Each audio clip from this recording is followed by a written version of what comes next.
All right. We are live. There's a little bit of a delay with this. So, hey folks, welcome. Welcome to tonight's stream. I'm here with my good buddy Takota Coen, and we're gonna get into the gravy on permaculture design, food forests. We're gonna talk about all kinds of stuff. Him and I have been friends for a long time though, so we have a tendency to riff, as they say. And yeah, so my guest tonight is Takota Coen. He's an incredible permaculture designer.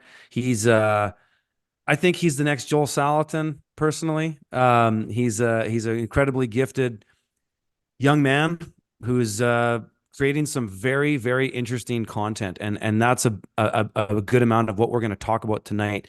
He's got a design system for his food forests that is very unique, and I must admit I was probably most compelled to it because it was on a 30-inch bed.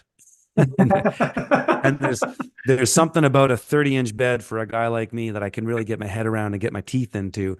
And so Takota actually consulted me a bit on the layout of my food forest as well. And I'm using his model as a boilerplate. And so tonight we're going to talk about things with food forests, perennial food systems, maybe some animal systems, all kinds of stuff. Takota is a very knowledgeable and talented guy in this subject. So, hey, Takota, thanks for joining me. Yeah, thanks for having me on, Curtis. Looking forward to it. Yeah. So, how's it going right now up in central Alberta? Well, we didn't all freeze to death when our government threatened to turn off the power. Did you hear about that? No. Yeah, so we got on the coldest night, we got down to -50 with wind chill, and our like Alberta energy regulator, whatever, they send out those like emergency texts on your phone. Okay. Yeah. They sent one out like at 6 o'clock at night with this like ambiguous threat saying that there was the power grids might shut down because there was a shortage of power. They were asking everybody to like conserve energy, and that there may be rolling blackouts if people didn't voluntarily curb their power consumption. Rolling blackouts. Well, we haven't Yeah, heard that it before, have was we? wild. I should have sent you the screenshot. I All took these a people charging their Teslas in Edmonton, probably, Yeah, right? exactly. Yeah. Because why? I mean, that that as far as a cold night in Alberta isn't really, this isn't 100-year story. This is, oh, No. maybe it's been a couple years since you've seen that, but nothing that Edmonton area hasn't seen before. But all of a sudden that Yeah. they can't handle it. I mean, it's insane. No, it's wild. And they've been like there was billboards all summer that I saw on Highway 2 talking about these rolling blackouts that like might come. So this was all part of a Predictive programming. yeah, This something. is another reason for people to get off grid, because if you're hoping the government's going to keep your power on for a long time, then Yeah. you know be careful. No kidding. So what have you been working on lately? What Mostly are you just doing in the planning. winter? Yeah, planning for the summertime. I'll be expanding my food forest at my new place. I bought a 33-acre property just like a few miles away from the farm I grew up on. So I've kind of got my own homestead there and put in it was a couple thousand plants last year, and I'll be kind of doubling it again this year. So doing planning for that and we're just launching our new consulting company again here. We've got a brand new website, so that's been exciting. Nice. Feel free to share that. What's that Yeah, website? it's buildingyourhomestead.com is our new consulting company. Okay, nice. I actually shared that in the thread I did on you on Twitter. If anybody also wants Okay. another place to look at some of Takota Cohen's content, I'll actually share this in the chat. So let's talk about. So actually, one question: You're going to do another food forest on your property? Is that the plan, kind of there? You're going to do another one of these, like the one you did in the front of it?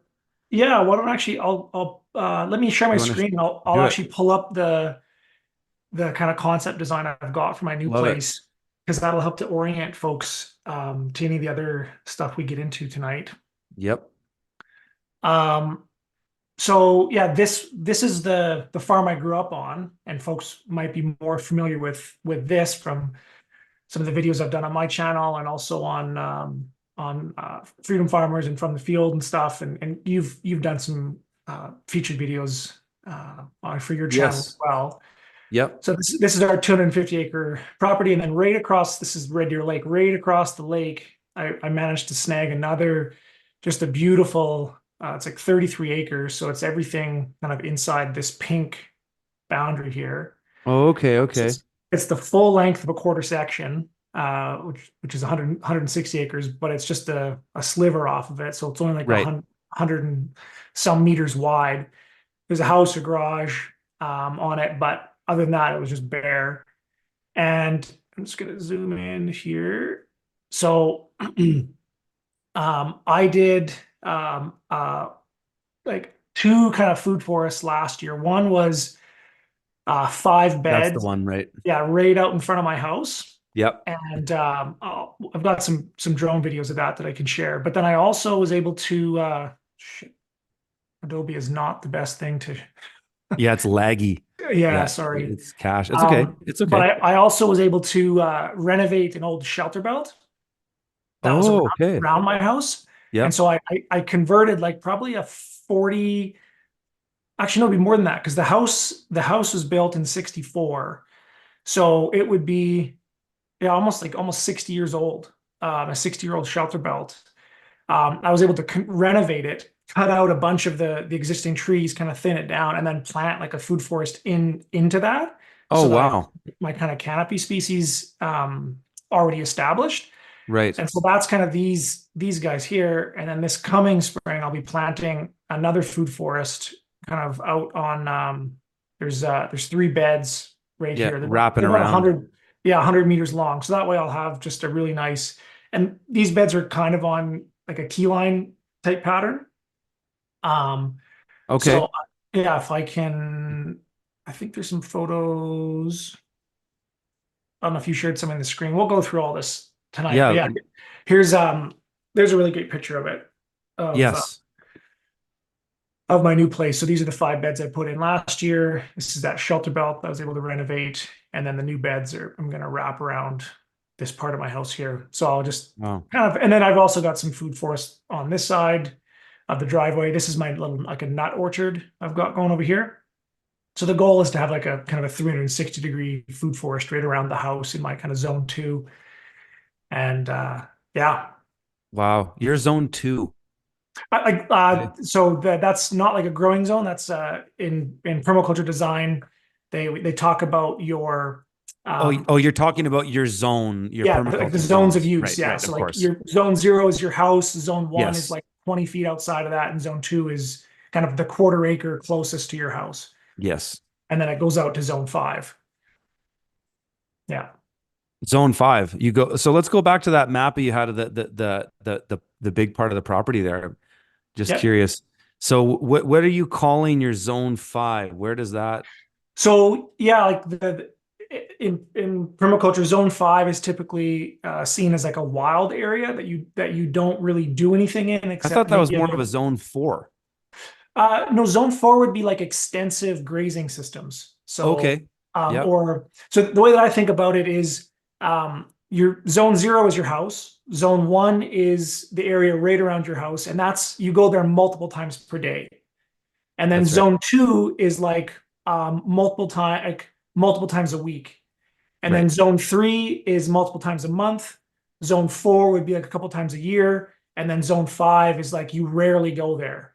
Yeah. But it's important to keep those like natural areas because you're essentially that's your teacher is these kind of undisturbed, really healthy climax ecosystems. So for me, there's a really nice kind of wild forest down here, and so just to go walk through there, 3, 4 times a year, you get tons of insights on how to manage ecosystems, just looking at what nature does for free.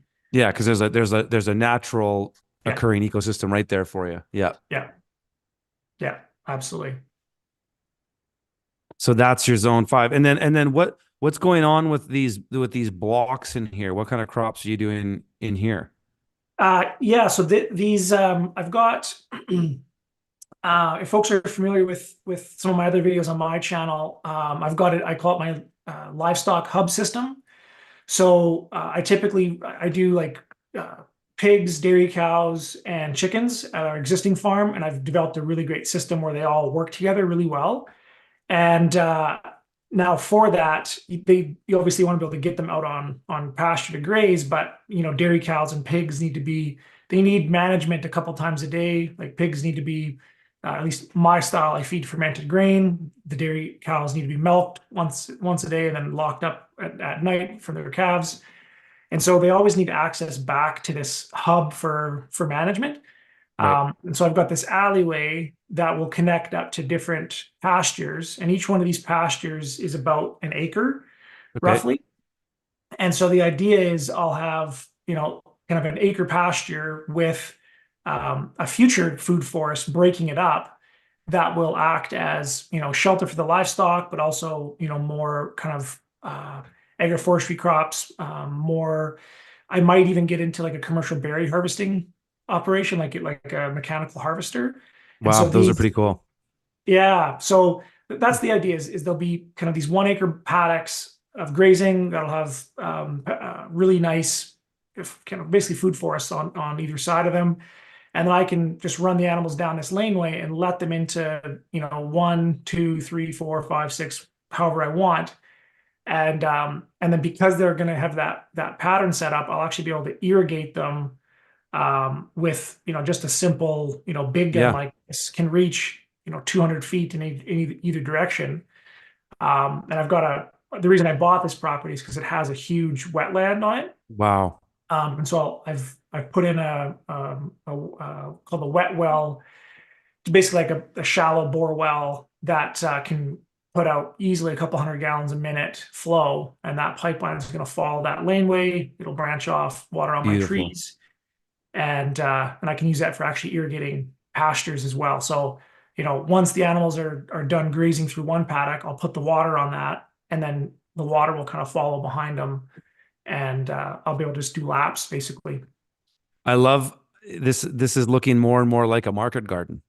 Yes, it's the It's same. also It's the same partly principle. your topography is very flat, right? So you're not you can lay things out flat and square and straight lines, right? Well, so it's interesting you said that because if you look like beneath the drawing here, you can see the contour lines. They're actually, down here it's quite flat, Right. but there is a bit of a hill, Right. and I debated, doing some kind of a key line or contour pattern, like similar to what I did on my first farm. Yep. But given the context of this property, there's no reason to put it on keyline. Like, Yeah, and farm. there's no logistical benefit to it. No, because there's no water that I can harvest. We rarely get rainfalls that exceed our soil capacities to infiltrate it, and there isn't enough catchment where snow runoff is going to flow through that valley. And so there's no function to put it on a curvy line, and I just decided to go with straight lines. As much as it Well, it kills me to makes do that, sense. but Well, it's it is it's funny easier to because fence. Yeah, well, go ahead. there's this sort of like I guess that started with the herb spiral with Bill Yeah, Mollison, you know. totally. It Yeah, is these cliches that yeah, are sometimes they're necessary to have things in funky patterns and whatnot. Maybe there's an yeah, artistic element to that. But as far as practicality of your chore path and what you do on your homestead day in and day out, sometimes they leave little to no um, use. Whereas what you've got here is a clear line, to run that irrigation line from the pond straight across there and double it along that walkway. See, that's thinking market garden style for me. Like I look at this totally, and like this is a perfect multi-acre market garden. What's kind of neat about what you're doing here too, and the way that you've done the sort of they're not alley cropping. That's what we'd call it in say in a market garden context, but the food forests that are dividing up those 1 acre parcels there. Um, the neat thing about your homestead here is you in a way built optionality into this is that yeah. you could easily turn one of those 1 acre parcels into a more intensive vegetable Totally, operation if totally. you ever And wanted to, right? I actually have it. Like my original market garden spot was laid out somewhere in here. If I ever did want to do more production, and that's the ideal location. It's super protected from Close. the west winds. Yes. But like this is a market garden situation versus like where my garden is. You can't really see it in this image, but I've got one raised bed right here. And then my other kind of kitchen garden is on the west side of my house here. And it's like 4 feet outside my front door. And, Nice. like I said, this could be a really great spot for a market garden, but Yes. for a kitchen garden, for me to walk, even though it's not a long distance, I would not use that garden as much No. as if it's 4 feet outside my door. Yeah. Um, so yeah, Absolutely. So can we talk about your the way you've laid this food forest out? Because I want people yeah, who listen to my stuff to check this out. I'm also doing the same thing. I've borrowed pretty much boilerplate what Takota's done with his. I've adapted some trees in my area because I'm a little bit warmer than he is, and I've got some local varieties that made sense yeah, for some of the stuff. But what Takota's done here, guys, is really neat and very, very replicatable. yeah, totally. So before or as I get into this, I just want to share this is a resource doc that my team and I've got an incredible landscape architect. His name's Kevin that I work with, as well as um, a fellow by the name of Chris that does a lot of the business management and so I've built these resources with these guys. And right now, because I know someone's going to ask, how do I get it? And right now, they're not polished enough that we're just handing them out. We're not selling them. They're only available for our basically our consulting clients. At some point, we do hope to have it polished enough that we could give it to someone, and like it would be a manual that you could go through step by step. But yeah, so it's feel free to, if folks want to take screenshots. I think you'll get a ton of insights out of it. But if anybody asks, there's no download that we're giving away right now. And so I'll go to the top here because um, the what I like about this new so this document is basically the amalgamation of about 12 years of research that I've done on food forests. On my previous farm here, I planted a 6-acre food forest in 2014. I think in 2012 I did a smaller food forest around our house, and I did some other ones. Do you want to Um, give a real layman's explanation just in case some people are just tuning in and don't know sure. what is a food forest? Yeah, so a food forest is an orchard that is mimicking a natural ecosystem. So as opposed to like a monoculture orchard where you've got just apples or just plums or cherries or peaches or whatever, you're actually combining all of those species into one ecosystem and mimicking the same functions in a forest. So if you walk through a natural forest that wasn't planted by humans or maintained, you'll find that they're incredibly diverse. There's a lot of different layers. There are self-sustaining, so they don't require irrigation or fertilizer. So there's a lot that we can learn from those principles. And this idea of this food forest or a forest garden was kind of, I don't know if it came out of permaculture or there's some other guys that kind of developed them Robert independently. Hart. I remember Yeah, Robert Robert Hart's Hart Forest and Garden, the and British guy is yeah, great. exactly. And that's kind of how I got into it years ago, was Robert Hart and another fellow by the name of Martin Crawford. Uh-huh. Um, but I studied with Jeff Lawton and Mark Shepard and guys like Stefan Sokoviak. He's got some great stuff, the Permaculture Yes. Orchard. And then this last, I think it was about a year ago, it was last winter, a friend of mine told me about this other system. It's called Syntropic agroforestry. And I'd actually heard this term a couple times before, but it never clicked with me, and so I just kind of brushed it off. But they sent me this video, and there's a guy by the name of Ernst Gotch. I think he's from Brazil. And this guy has just like, I call it the God code for food forests. Like Really? he nailed it. He thought of all the principles, how to lay it out in an efficient way. And then he started doing this about 30, 40 years ago. And since then, it's Wow. kind of spread all around the world. And so I'll give you an analogy. It's like the syntropic agroforestry is to food forestry as to what, say, Elliot Coleman was to market gardening, right? They Big. systematized everything. They got it down to the principles of what it had to be. And so basically I studied a bunch of this guy's stuff and some other people who have studied under him and combined that with all of the mistakes that I had made. And then with my team kind of built this into what are the kind of 5 key principles that you need to think about when you're designing a food forest. So that you can, no matter where you are on the planet, you can basically apply these 5 principles and you're going to succeed. Now, there's still going to be some learning and mistakes that you have to, narrow it into your particular context. And that's why I recommend people start with like 1 or 2 rows of these for just the first year and then keep adding rows in. But yeah, that's the general idea behind it. Love it. So yeah, why don't we quickly go through some of these kind of 5 principles? Yeah. And here's a great little just image of like why a food forest. It's because they are so great at facilitating their own needs and yields. So like they create their own fertility, they moderate their own water cycle. They can provide a lot of their own management if you get the right species. They're incredibly diverse, so they're disease resistant.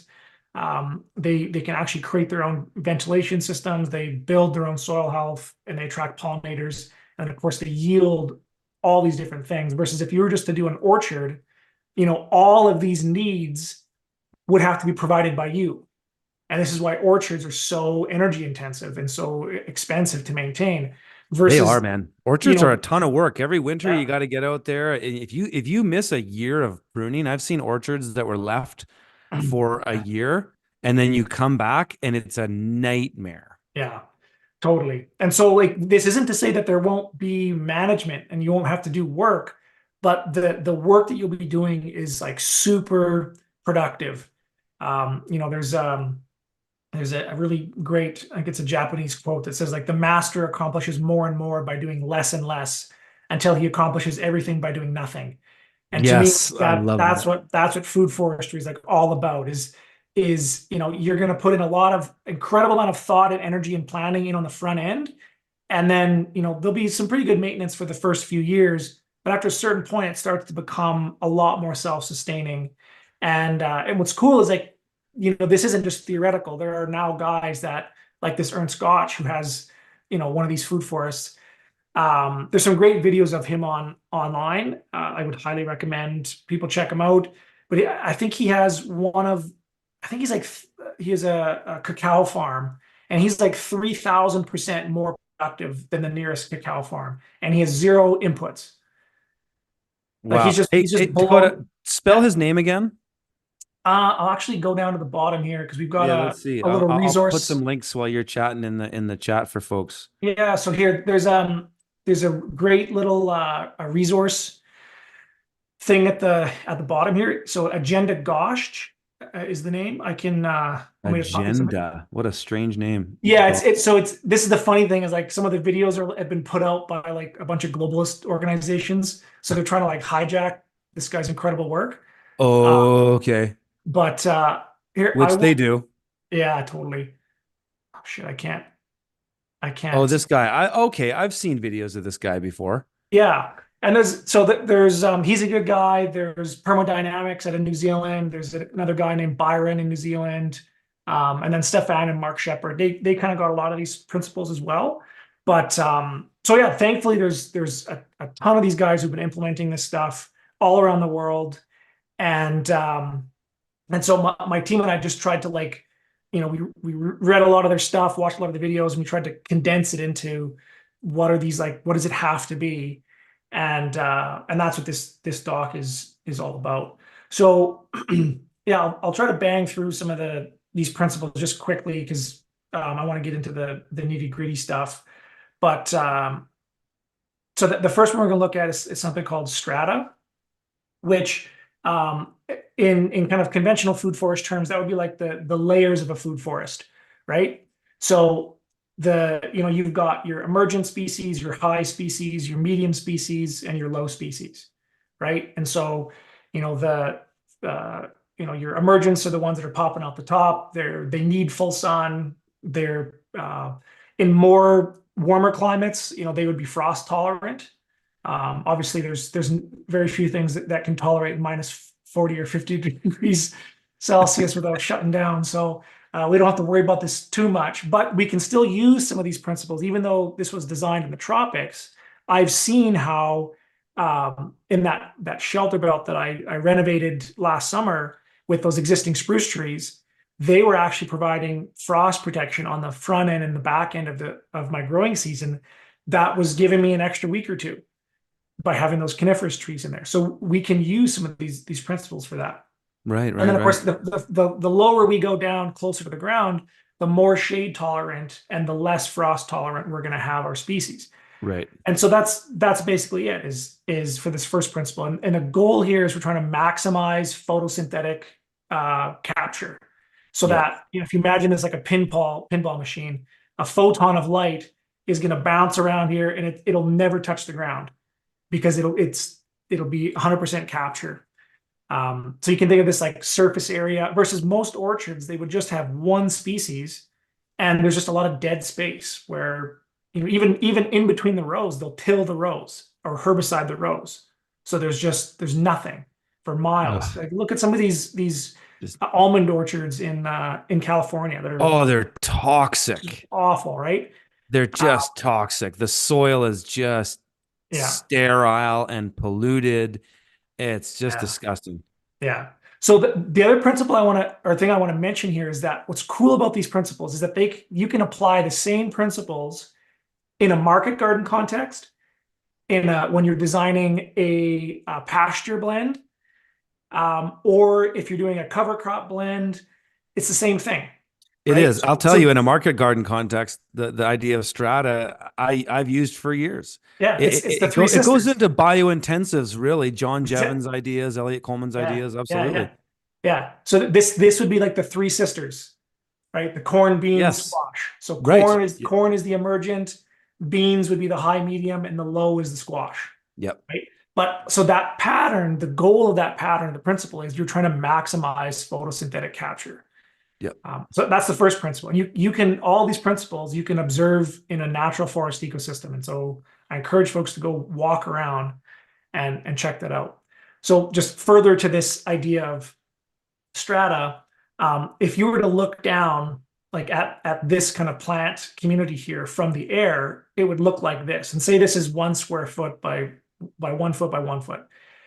What's cool about that is in a healthy ecosystem, you'll have at least a 10 to 1, it's called a leaf area index.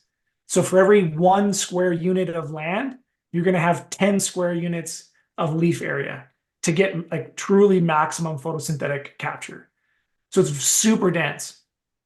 But what's amazing about that, and there's guys like his name is what's his name there? He wrote the uh, food forest books.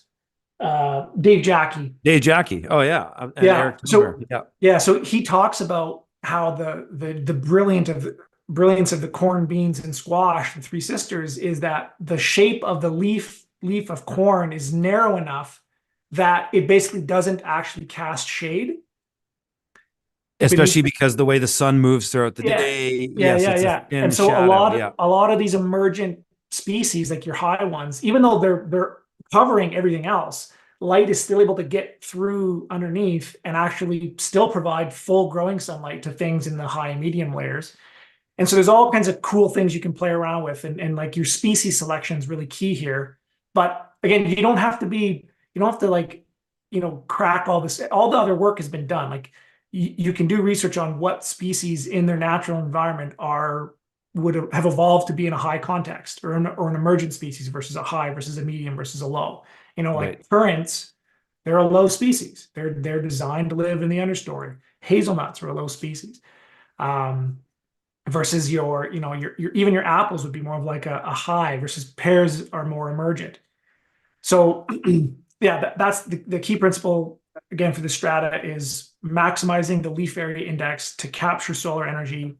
And here's a great little example for like a temperate context of like what percentage of total ground area you want, because it's different for the tropics versus Oh, the interesting. subtropics. Yeah.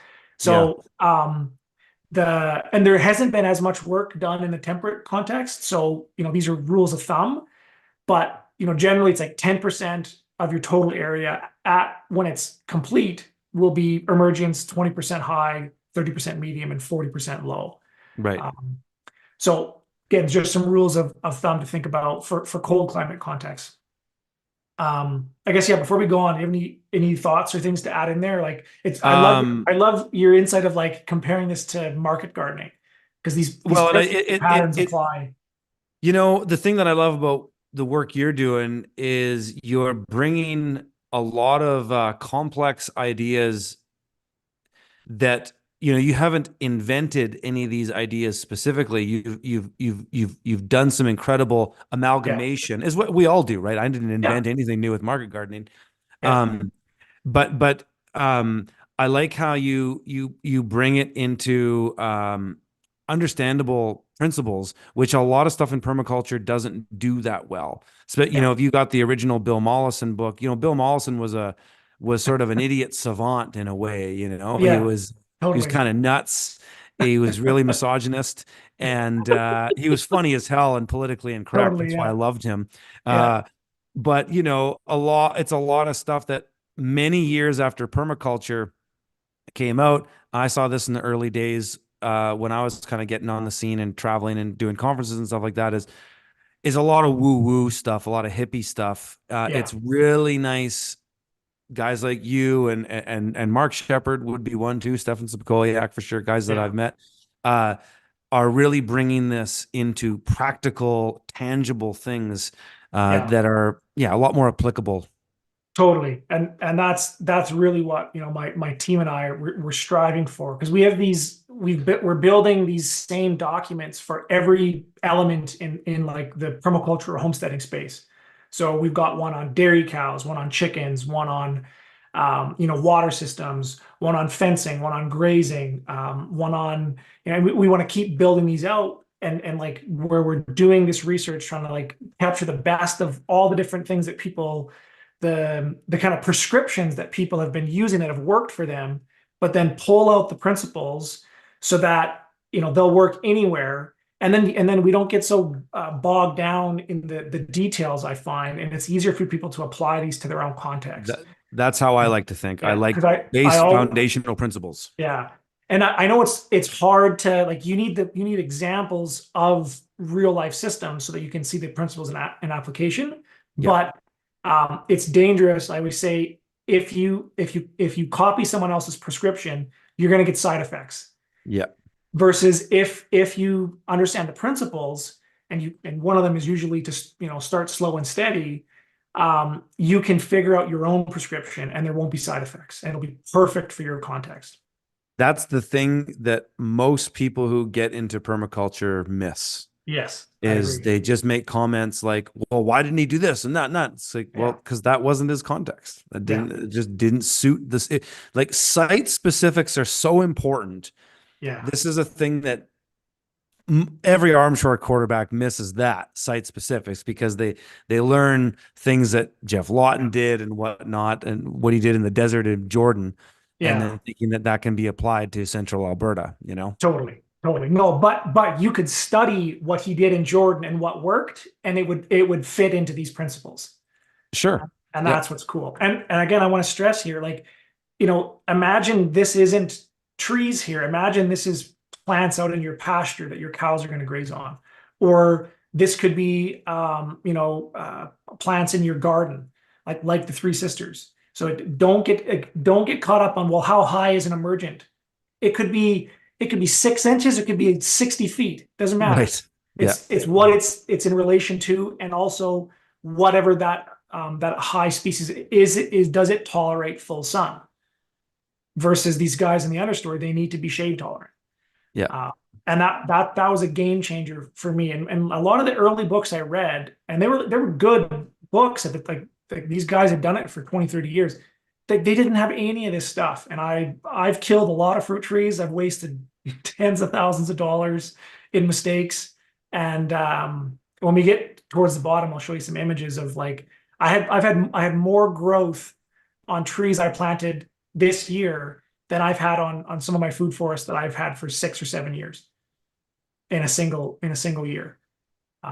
So yeah, getting these principles right makes a ton of sense.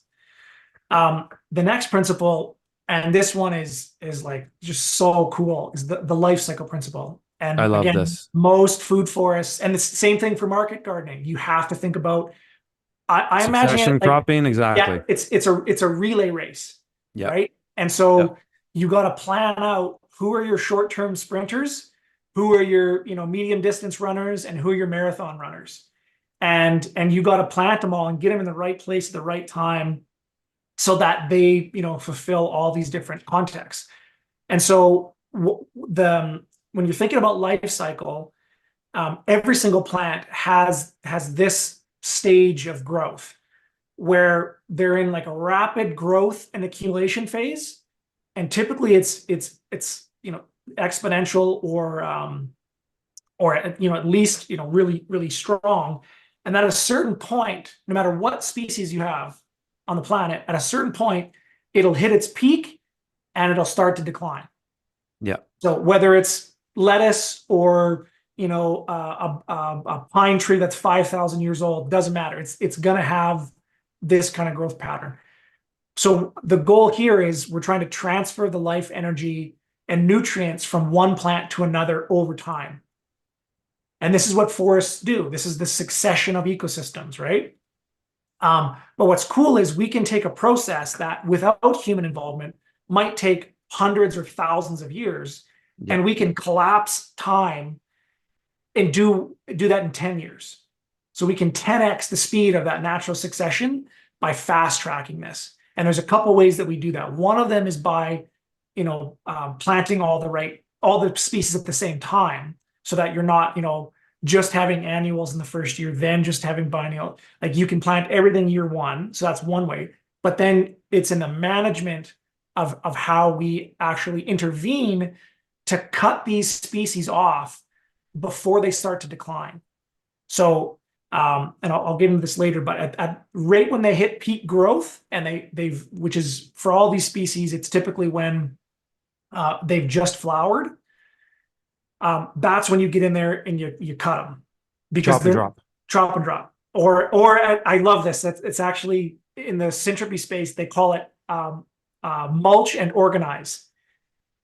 Because this idea of chop and drop is like this messy kind of chaotic. And if you look at all the guys who say chop and drop, you look at their food forest, that you can't distinguish them from a forest. They're messy, they're hard to manage. Versus if you start thinking of it as like, no, you're mulching, you're organizing the material, and it's very deliberate, and like even like which species you cut first, and like when you do it on the moon cycle, there's a ton of intricacy here that these guys have just dialed into a complete art. And yeah. And the idea here is to maximize the carbon and the enzymatic biology in that plant at the climax, so that the mulch is the highest nutrient density. Is that kind of a fundamental in there? That's part of it. So there's one is the biomass thing, because like once the plants hit their peak biomass production, they're not going to grow anymore. So there's no point in letting them go further. But once they hit that over that crest and they start to decline, these plants start to produce hormones that are actually entropic. They actually suck life out of the system. Versus when they're in these rapid growth stage, they're producing hormones that are actually growth hormones. Things like gibberellic acid is one of them that gets talked a lot about. And so like a simple analogy of this is, if you don't mow your lawn and you let it go to seed, it turns brown. That's right. But if you keep mowing it, it stays green. Yeah. and that's it. Like that's all this is that Yep. if you let a plant go through its flowering stage, it will think that it's done or it's completed its objective and it'll start to die.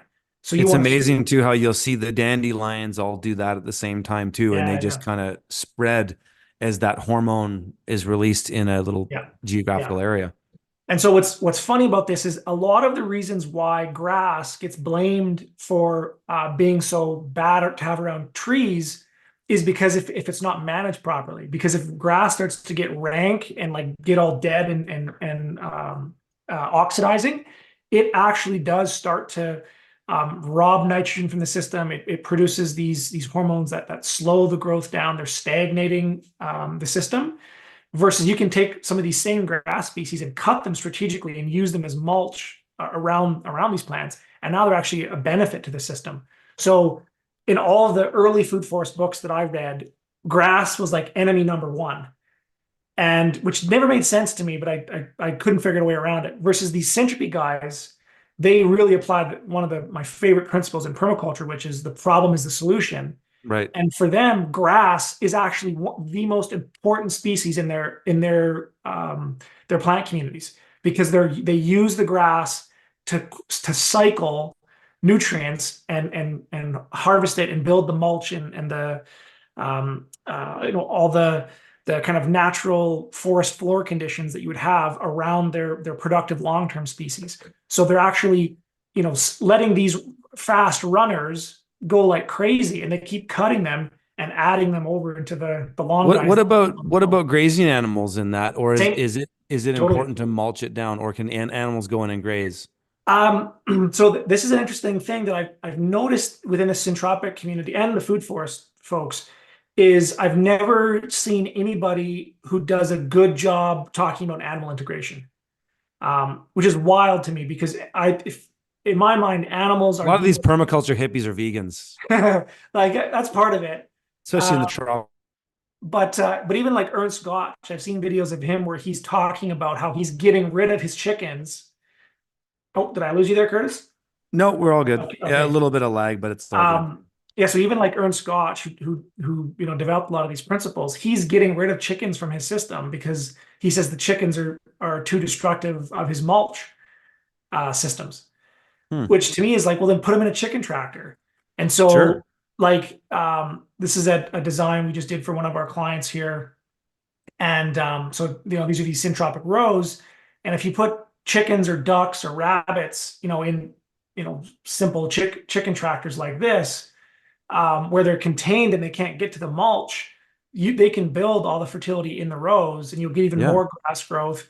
So yeah, to me, animals are a huge part of the integration. And there's even times in our context where in a cold climate ecosystem where I would want to let them free range and actually get at the mulch because they'll help to break it down.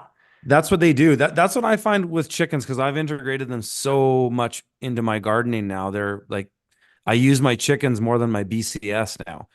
Yeah, And totally, totally. it's with chickens, the eating of the stuff and pooping is only one part. It's the scratching and disturbance, which is another. Because I'll even let chickens go into areas where they won't eat the crop, but they'll still scratch it up Yeah, and basically decompose it on the ground anyways. yeah, yeah. They're fantastic. And I've got a video on my YouTube channel that it's called Gardening with Livestock. It Yeah. was it's a recording of a presentation I gave at Mother Earth News a couple years ago, and it goes through how I use chickens, pigs, excuse me, and cows on my old farm to do basically 90% of my weeding, my fertilizing, even my mulching, my pest control, fertility management, just by having the animals at the right amount of the right thing at the right time in the right place. They're some of the best workers you can have. And just like one other thought I will give about chickens here, which I don't think I've ever heard anybody else talk about, but if you're going to buy like organic fertilizer, right? Say like a really good, even if you were to buy a conventional fertilizer, the cost of that fertilizer will be more than the cost of the best quality organic grain that you can buy. And if you feed that organic grain to chickens or ducks or any other animal, they convert it into even a higher quality fertilizer than you could buy, and you get eggs or meat or milk or whatever it is out of it. I wonder how much have you actually looked into the pound for pound ratio that is, in the sense that is a pound, let's say a pound of or that high quality organic feed, how much, because it wouldn't convert as far as a pound of organic fertilizer for a pound of organic feed as far as what could fertilize the ground, but it might over time, right? And it might in a roundabout way, if you're getting another fertility that's going back to feed the chickens, your kitchen scraps go to your kitchen scraps go to the chickens. Like there's a lot of nuance to breaking that down. Yeah. So I haven't it's been a couple of years since I looked at it. But so take for example, like I'm just looking cattle manure right now. It has a carbon to nitrogen ratio of kind of like what was it, 8 to 1 versus chicken manure. What's chicken manure? Chicken manure is super hot. Um, yeah, chicken manure is 7 to 1 versus, and that's aged chicken manure. So yeah, I actually think it would be very comparable. And there's been studies that organic, I think it was the University of Manitoba did studies on kind of cover cropping, and they compared like green manure plow down, so like growing a crop for the purpose of sacrificing and just tilling it into the Like soil. flail mowing it down Yeah, and tilling it in. Yeah. versus grazing that crop and then moving the animals off of it. It's like, they had the sheep or whatever on a pasture for a couple days, the grazing it all down. So all the manure got dropped in.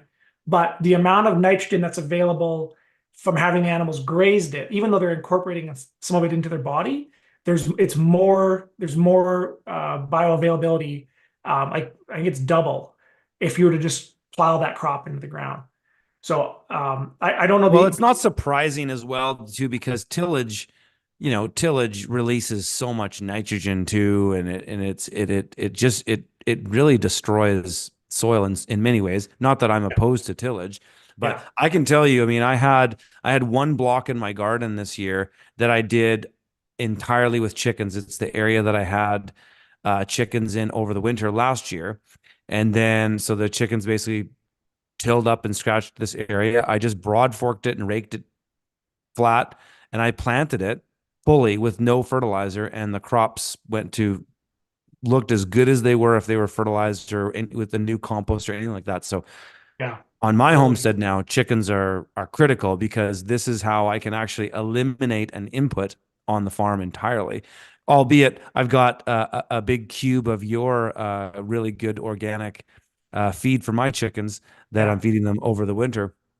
Um, but yeah, absolutely. If you can reduce that input, why the hell not, and get a product out of it at the same time?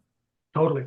Yeah, because like another way to think about this is like a chicken typically eats a third of a pound of grain per day, and they'll shit basically a third of a pound a day. And if anyone's ever used chicken shit as fertilizer, it's like rocket fuel. Yeah. So It sometimes can be a bit too much. it's too hot, exactly. So this Yeah. is where like I actually don't have any concerns about like the um if anything it would be better than nitrogen fertilizer because it's more bioavailable. It's not going to burn the plants if it's applied at the right amount. So yeah, animals are a huge part of these food forests, and that's one of the things. If people do a lot of research into this, you won't find, or at least I haven't been able to find a lot of um, good resources on that. Jeff Lawton does some great stuff, I guess, with some chicken tractors, but it's more so for like establishing the system. It's not for like ongoing maintenance. Uh, Right. I guess now that I think about it, Richard Perkins, he has chicken tractors that go around They go his, along his key lines. yeah, his key line Yep. system. So yeah, Yep. I was there. there's some stuff there. Yeah. Totally. Um, okay, so coming back to this principled life cycle, uh, so what you want to think about it is you've got essentially annuals, biennials, short-lived perennials, long-lived perennials, and then your climax species. And again, they all have these kind of growth curves, and you want to figure out plant communities that plug into each of these things. So when you're planting a food forest, you're not just thinking about what kind of apples or pears or plums or peaches do I want. You got to be thinking about, okay, what's before that, and then what's before that, and what's before that. And it's quite complex, but I've got some, ideas for how to simplify it a bit. But that's the idea is you plant all these on day one, and then over time, these guys get cut out and fed. If we go back to this guy, these short-term guys get fed to the next guy, and they get fed to the next guy and fed to the next guy. And eventually Oh, when it goes up. Huh. yeah. And eventually, even when you've got climax species, you're still going to have some of these long-lived perennials and even some climax support species that you're going to continually feed to whatever your productive species are. Right. Yeah. Which is the end result, the timeline of the food forest, and the 10-year mark and beyond is when you're just Yeah.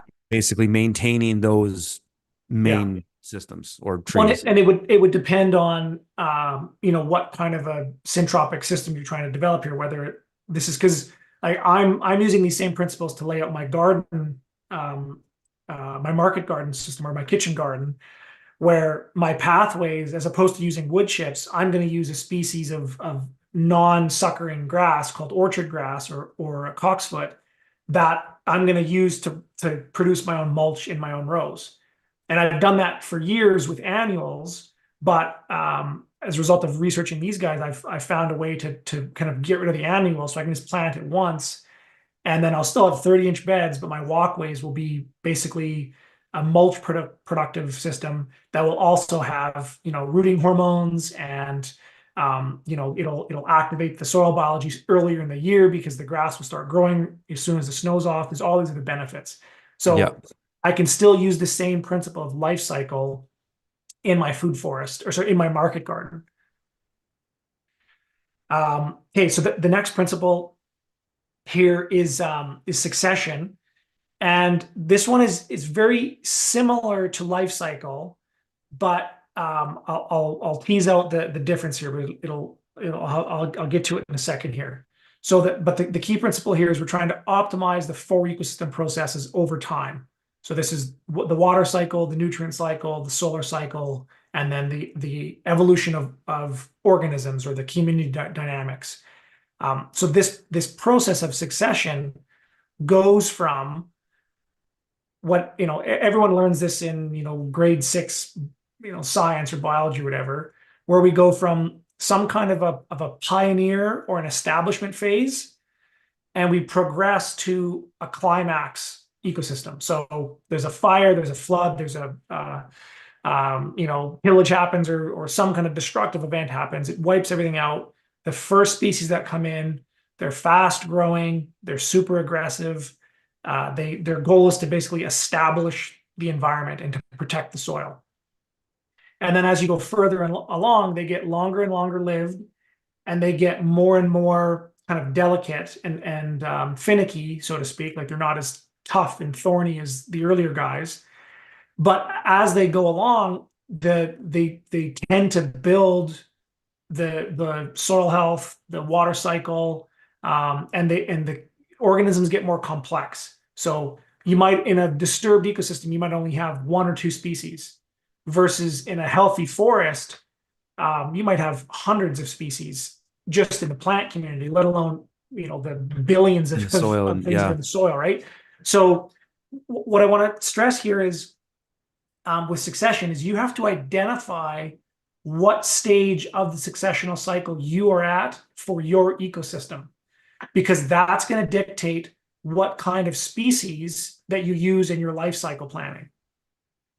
So, for example, at my property here, I'll scroll down to some of those images I was showing earlier.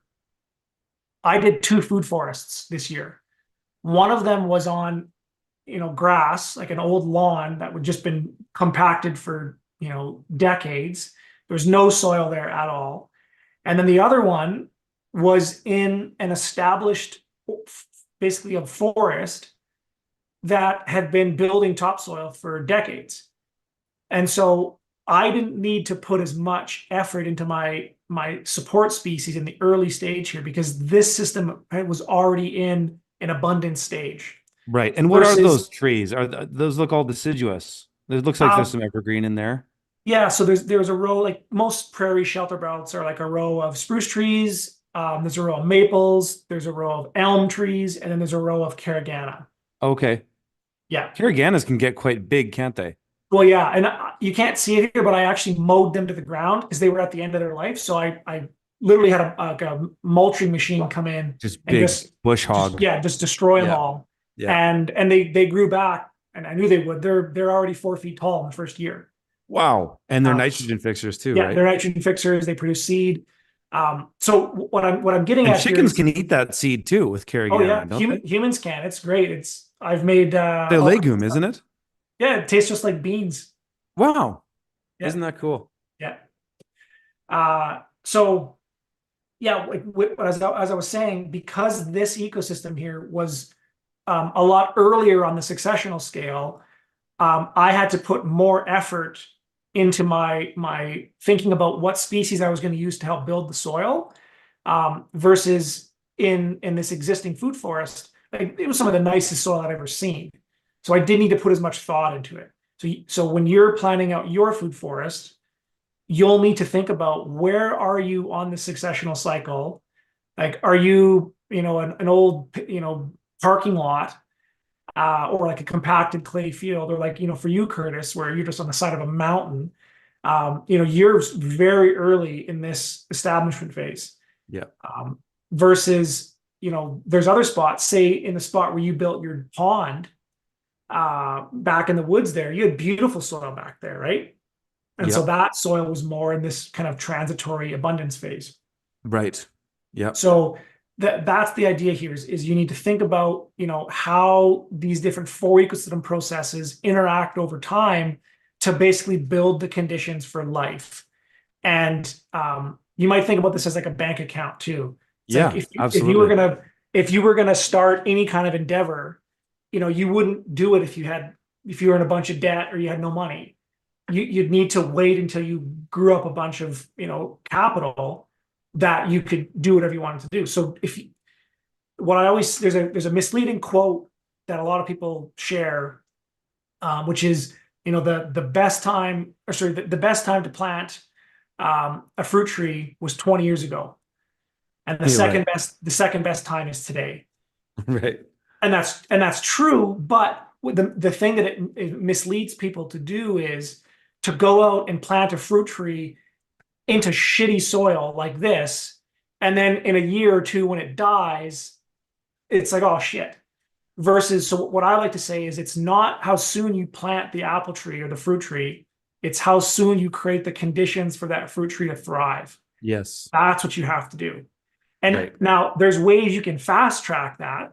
So, Sure. so for example, on these beds, these are 50-foot beds, and on each one of them, I put down 2 5-gallon buckets of really nice organic biochar fertilizer pellets.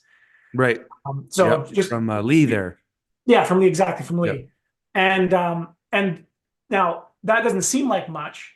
That's 20,000 pounds per acre. Right. It It, is a lot. it's a lot, right? Yeah. So, and these pellets, they're $1 a pound. So it would have cost me $20,000 an acre to do that.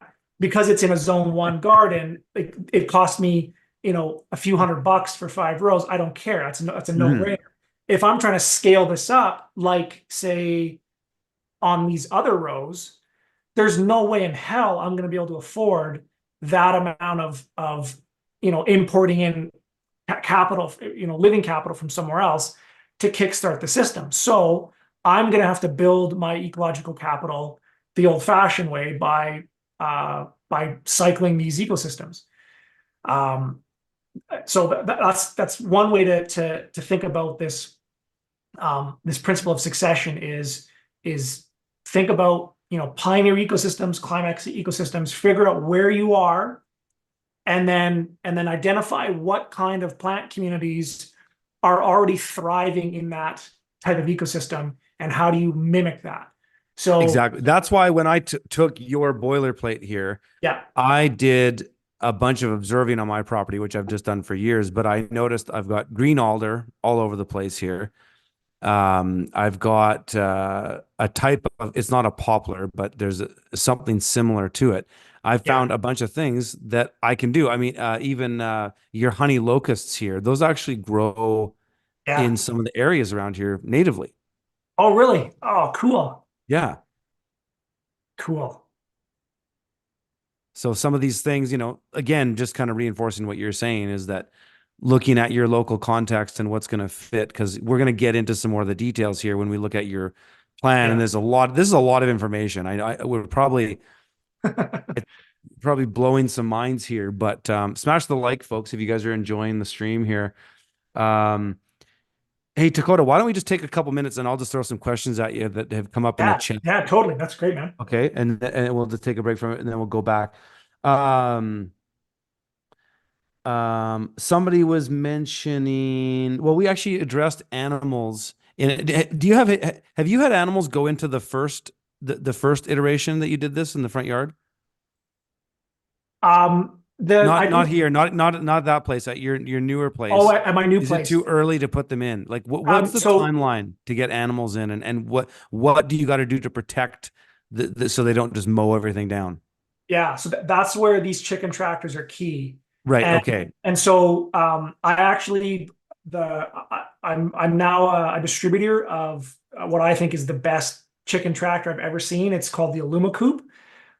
You can see them on my farm website, coenfarm.ca. But you can make your own. But the key principle is here is you want to have whatever the width of your chicken tractor is, you want your row space to be multiples of that width Yeah, so that otherwise they it's just going to be too tight when too things fill tight. out. Yeah. Yeah. But what I was more getting at with was other livestock because we did talk about chickens and the chicken tractor. That all makes sense.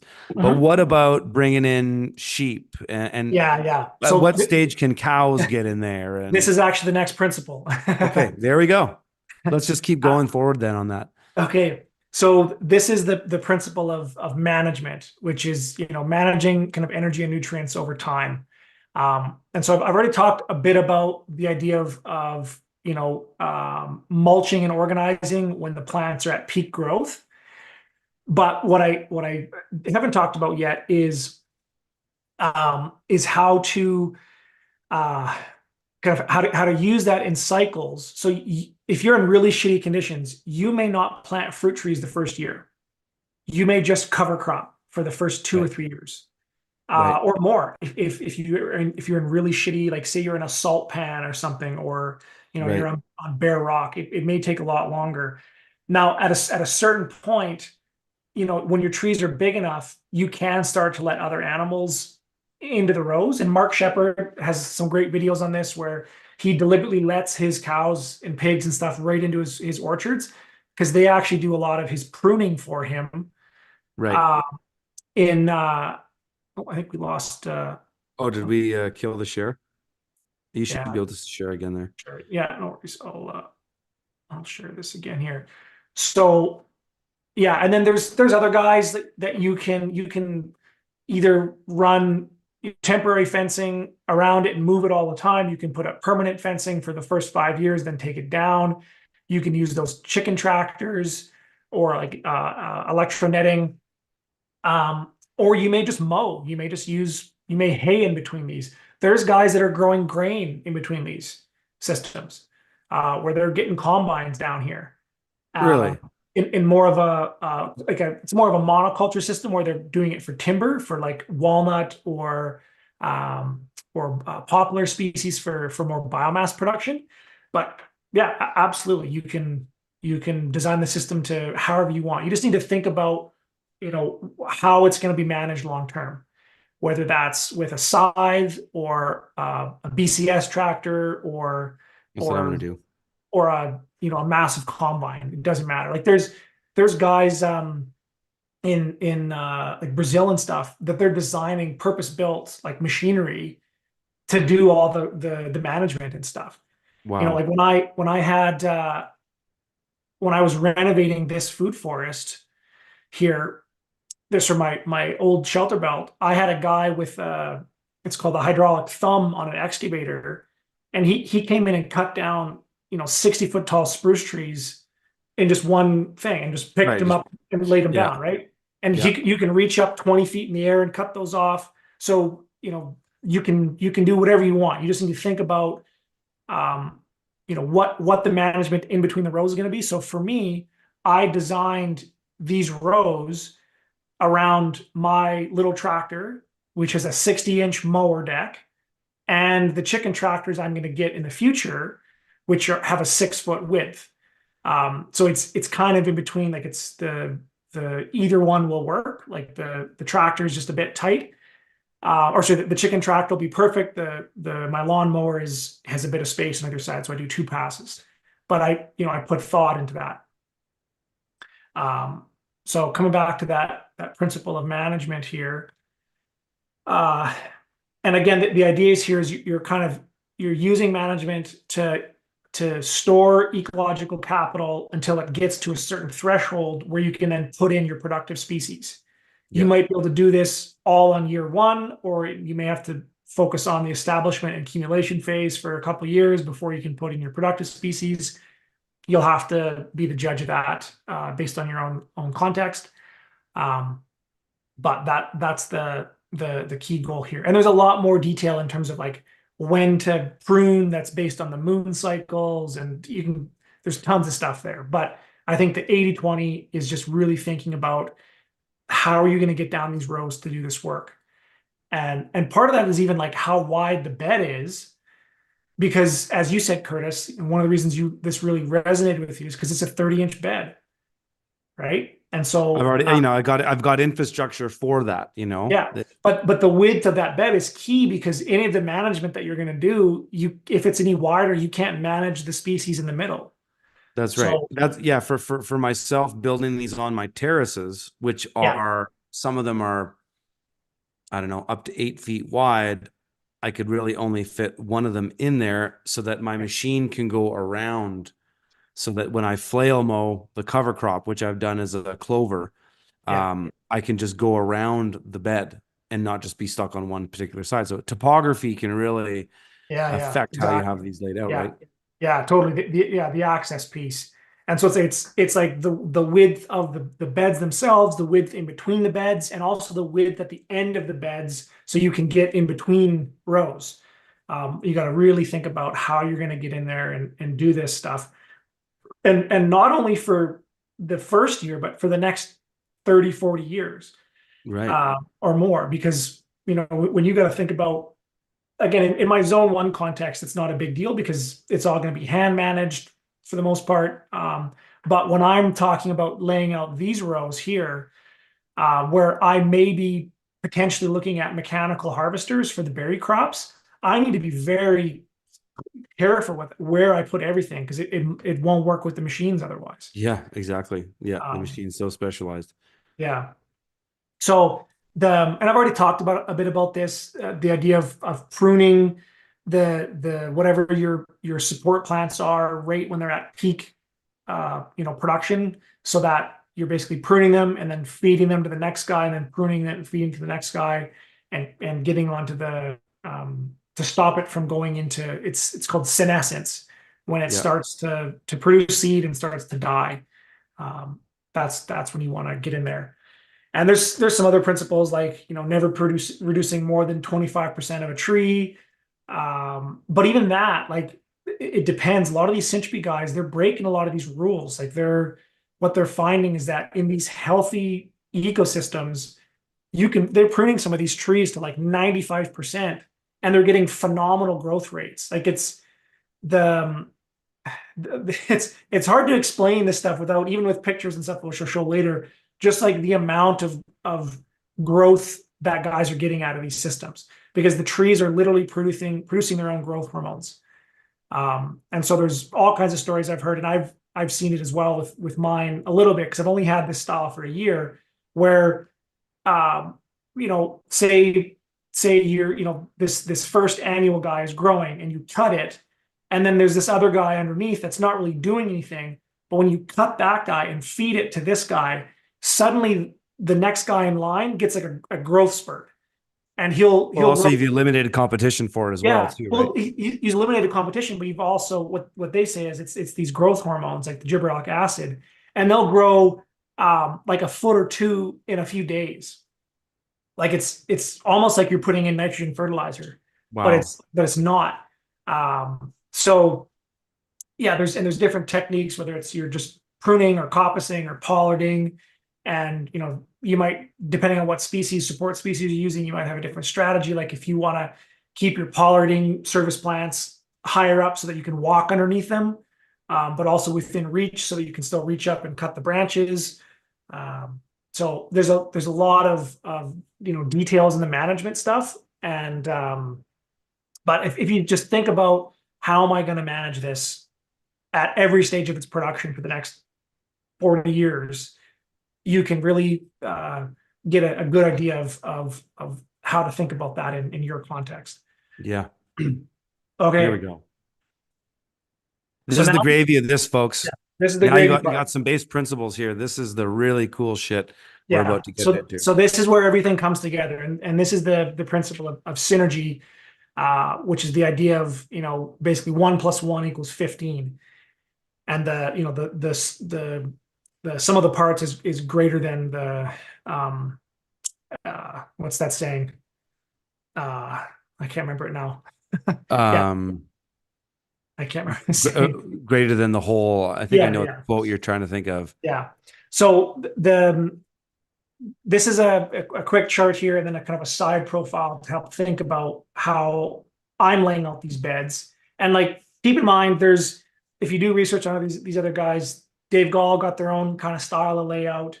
This is where my mind went for a cold climate context that works more with mechanical mowing, but even scything and stuff.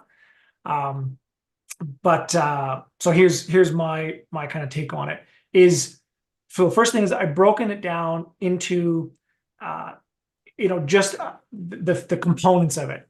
So when I'm talking about the support buffer species, the function of that is biomass production, nitrogen fixation, wind protection in the early years, shading the inner row, pollinators, pioneer species, and the key thing here is root barriers.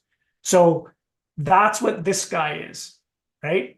I'm calling that the support buffer species. So this is the species you want to have on the in between your beds, like your tree beds, and your whatever you've got in your alleyways. So you Or can you mow that then with that you one? could mow it. You can, yes, Right. yeah. So this guy you can mow, you could scythe. I've got a flail mower. Flail mow it. Yep. Yep. You could run a chicken tractor over that. You could run fencing, right up here and still get in there. But this is the function of that is all these different things. Yeah. So now people are going to get into like, well, what species should I plant?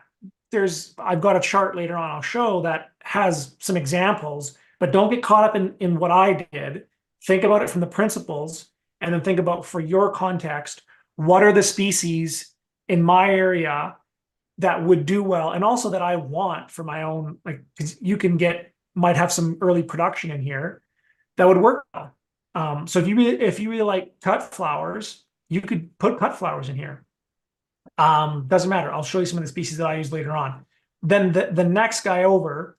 So just to be clear, that support buffer, that's this row on either side of the bed in between whatever you've got in your interrow planting. It's almost like the edge of your Yeah, raised bed garden, right? yeah, exactly. Yeah, exactly. This could be the plastic root barrier, or the wood, 2x6 that you've got as that barrier. But when you plant it as a living species, it can achieve a lot of functions. Yeah. Far So the more. other, the other species you got to think about is kind of your low medium support species. And again, it's typically nitrogen fixation, wind protection, biomass production. It's typically fast growing. So Um, carragana, green alder could be exactly. these, right? Yeah, exactly. There you go. Poplar. Yeah. Yeah, yeah. and we get into like there's kind of three other support species, and you might think about this as like this is the short term, this is the medium term, this is the long term support species. Okay. Yep. And then you get into your target species. So these are your fruit or nut producing things. Target species now with these, the idea is that at the end of it, Yeah. that's what you've got. That's Yes. what's going to mostly be there. Yeah. Mhm. Right. And then you've got your interrow planting, which is the stuff that's in between the beds or in between the rows that you're either using for grass or you can actually cut it and mow it. So like with my mower, it's a side discharge mower. I just mow down and blow the grass clippings into my rows for right now. But next year I'm going to have my chicken tractors going down there. So I'm going to put a lot of species in that my chickens are going to like. And then all these guys kind of come together to form what looks like this. And what you'll notice is there's a repeating pattern here, right where it goes. There's an emergent or a high target species. And actually, I just noticed this, Kev. If you're listening, these guys got switched around here. Kev's our landscape architect. I just noticed that the pink one is the emergent because it's Yeah, the bigger. pink one's supposed to be the emergent. Yeah, that's Yeah, at the end of the yeah, motif. Yeah. yeah. So, but basically, you've got your emergent and your high species here, and then in between that, you've got a support species one, kind of two, and then three. But then in between those, you've got a target species, which is like a low species Yeah. or a medium high. So this would be like a pear, and this could be like a haskap. So haskap, and then like an apple or a plum. Yep. That's what I did Yeah. in my context. And then Yeah. and then the green guys, these are like you said, the caraganas. This might be a more of like a willow or a poplar. And then this guy is in my context is going to be a honey locust because he's the last guy I'm going to cut out. And so now I'm going to And go. they produce nitrogen for like they're just a nitrogen producer for a long time Oh or yeah, forever. yeah, totally. They can become a fairly mature tree, and it's a really pretty tree too. The honey Mhm. locust. It's a really nice Yeah, looking tree. and it's People leaves. buy them as like ornamentals. Oh yeah, yeah. Like they're probably one of the predominant shade trees in places like Kelowna, like in the streets. Right. Um, Yeah. Yeah. and what's cool about them is they have the same leaf dynamic as the corn plant does, where it's really small leaves, so it Thin, doesn't small leaf. it doesn't create shade. It's a very Yes. nice dappled sunlight. Yes. And then what's cool is I had a chance to tour Stefan Sokoviak's food forest, and he's got in Quebec there, at Miracle Farm, and he trained all of his honey locusts to grow like I think it's called columnar. So he basically trains the branches down so they're super tight. They don't take up a lot of Oh, space. I never noticed that one out But there. no, Wow. we were walking through like he had like 30, 40 foot tall honey locusts that were producing seed pods that were a foot long. And they were only taking up like 4 feet across, like 4 foot diameter. And they were 30 feet tall.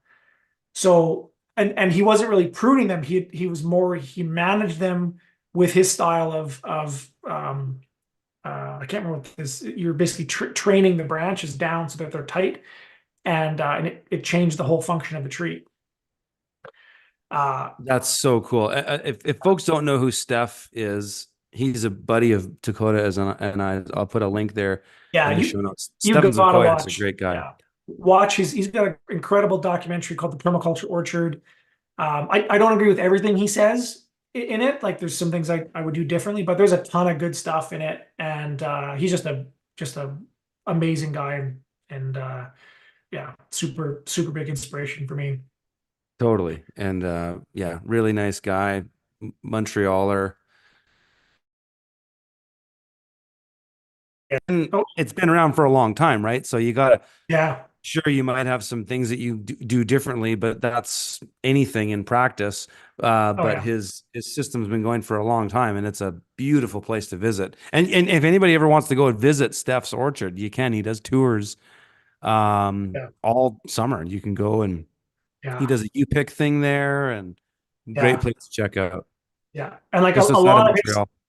totally, and a lot of his principles can be applied into this document. Like his pattern of laying out species, he calls it the NAP, where it's like nitrogen, fixer, apple, pear, or plum, and you just alternate. So it's NAP, NAP, NAP. You could do the same Yep. thing in these rows. And that's basically what I did too. Okay. Okay. But Yeah. Yeah. He calls them trios, planting yeah, in yeah, trios, right? yeah, Yeah. totally. So this is closing up the century principle, which is, not only are you bringing in,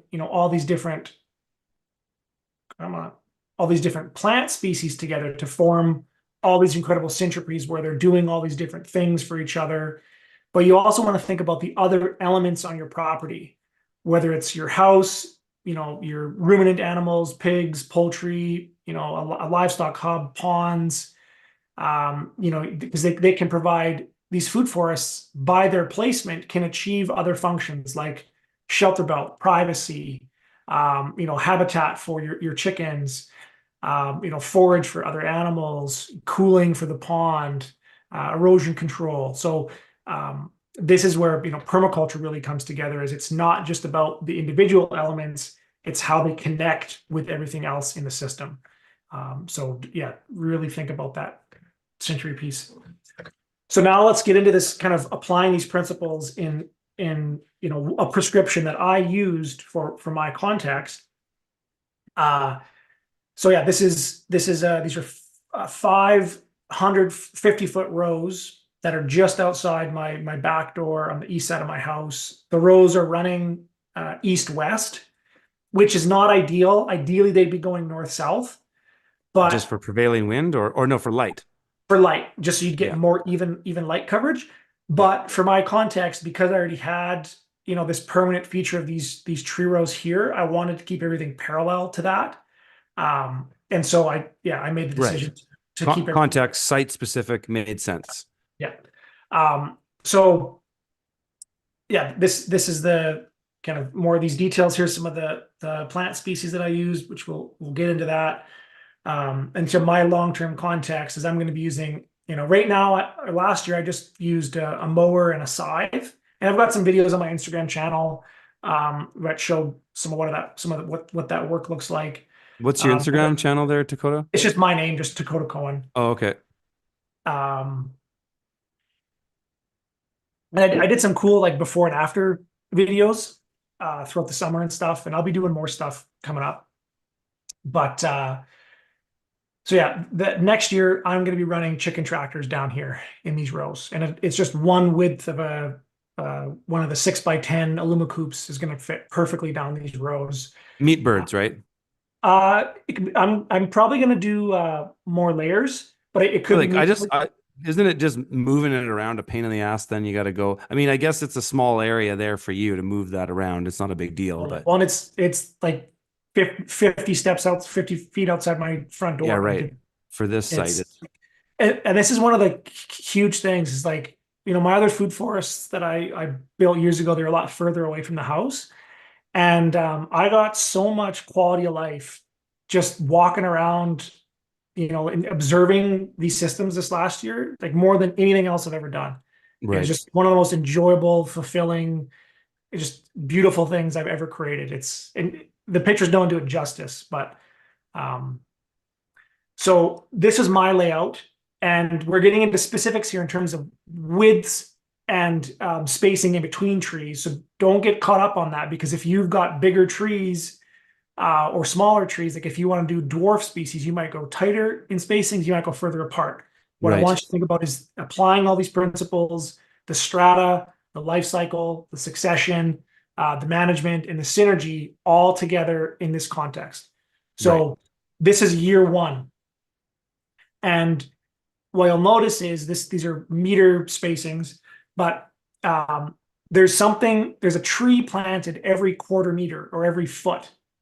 It's every foot It's basically a quarter of a crazy meter. Yeah, dense. It's crazy yeah, dense. super dense. And then I've got my support species and then an edge buffer outside of that, and we'll show some images of that.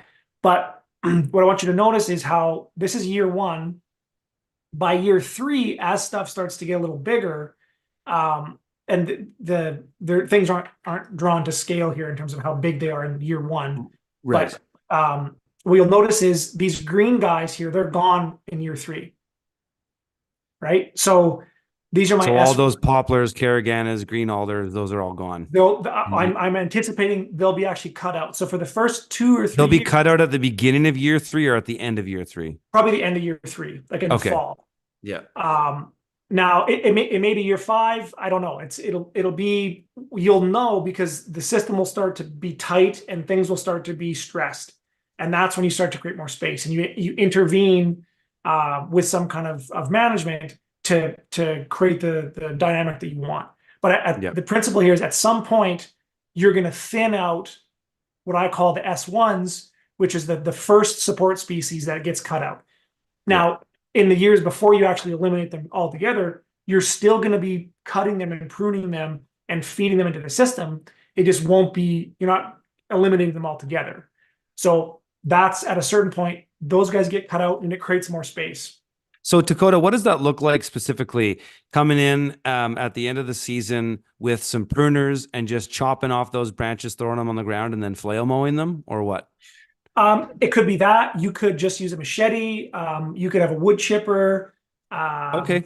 Yeah. So, So really depends on your but it's context. most ideal to grind to make mulch than it is Yeah, to just do rough that's what I'm chop and gonna do drop. is, yeah, I'm gonna come through this system with I actually have a wood chipper for my little tractor, and I'm just gonna basically cut them right out, throw them right in the chipper, and blow it right on the row where I want it, and then rake it around a bit because Perfect. I want to fast track that successional cycle. Yeah. Now, a lot of the guys in like the more temperate climates, or sorry, the more tropical climates, they want to leave the big woody material whole because things break down so fast. That's right. But And it's my tropics, it's context is very wet different. and humid and Yeah, hot. yeah, Everything breaks down mine's fast. very Yeah. very different context. Yeah, So exactly. If you break things down too quick in the tropics, you can burn out. yes, You can burn things out, right? yeah. It's like rocket fuel. It's rocket fuel, So exactly. so yeah, that's the first thing is these S1s get cut out and it creates more space for the support species 2 and the support species 3. And of course, for your productive species, which is like a fruiting shrub. So again, this would be like your pear, your apple, or your plum, pear. This could also be like a nut tree, doesn't matter. And then in between here would be like a shrub bush, a bush cherry, haskap, could be currant, gooseberry, blueberry, anything that it could be hazelnut, whatever's going to be smaller and fit within that space. Now, let's go to say year 6. At that point, I've cut out my support species 2, right? And so now I've got even more space for my emergent tree to take over. And the only support species I have left would be this guy in the middle, which for me is going to be honey locust or mulberry in my context. It could also be poplar or black locust. Black locusts are pretty thorny. I don't know if I would recommend that, but in No. certain contexts it might make sense. And then at some point, year 10, you may cut out that honey locust altogether. And then the only thing you're left with is your fruiting tree. So this your pear, your apple, your plum, and your berry bushes in between. And Wow. that's it. And so all those things you're at every single layer, you're optimizing your strata. Year 1, you've got full coverage, full photosynthetic capture year 1. And I want to show you some images here. This is the layout that I did that shows kind of how to Got your keep track Jang of it. Cedar there, Dakota. I know I got that Hey, from, where's your rice eater hat there, buddy? I need to get one of those too. Mine didn't come with it. Is that an add-on or what? Yeah, you should be barefoot with your rice eater hat, man. You're gonna represent that Jang. So I'm using that Jang seeder to seed that root barrier, right? Yeah, yeah. My cover crop. So that's what's going in these edges. And then I've got, comfrey and Jerusalem artichoke that's going kind of on either side of that. I chose to do like an asparagus and strawberry on the other side of the fruit tree, on the south side. If I was going to do it again, I would put the strawberry and asparagus in the tree row. Yeah, because It's they can easier to get manage. Yeah, Yeah. and they'll get too messed up if you flail mow Yeah. and stuff Yeah. like that. Yeah. That's one mistake I made is I should have just done like comfrey and Jerusalem artichoke on both sides. And then in my tree row, this is where the strawberries and asparagus would go. And Yeah. again, those are my short-term perennials, Yeah. right? Yeah.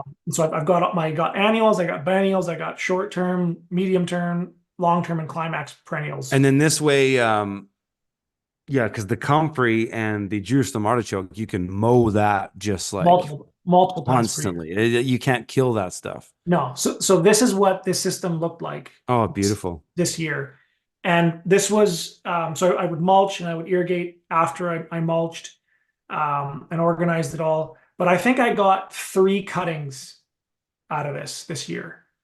So in one year, I produced like easily an inch or two of mulch, like right from the system. And like Wow.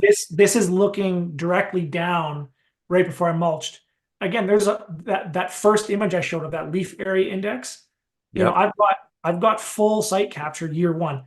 This was a poplar tree that was 52 inches by the end of the year. Oops. And it would have started out under 1 foot. So, you know, I almost got three or 4 feet of growth out of that tree in one year. Um, and yeah, it was super fun to manage. Most of my tools I was using was like a little sickle, a scythe, a fork, and then I was mowing in between the rows. With Um, just a generic lawnmower there, eh? yeah, just a Yeah. regular lawnmower. But you could Yep. use a push mower, you could scythe, you could run chicken tractors. And now because this is my front yard, like I want to keep it more like when my nieces and nephews come over, like they love playing cat and mouse down these rows and they just Yep. run back and forth. But yeah, that's kind of what it all looks like when it all gets applied together. And oh, I see there's some. Yeah, so this is an example of how you would apply that same thing with pastures and you know in a garden context. But the last thing I want to touch on is this species here or this spreadsheet here, and this is really the piece that I think that I added that I didn't find anywhere else. I'm sure I'm not the only guy who's built one of these, but this is what helped me think about all the complexity and kind of build my plant communities is laying it out in this format where I've got all these principles laid out. So I've got the life cycle, which is annual, biennial, short-lived, long-lived, climax. Yep. I've got my strata, low, medium, high, emergent.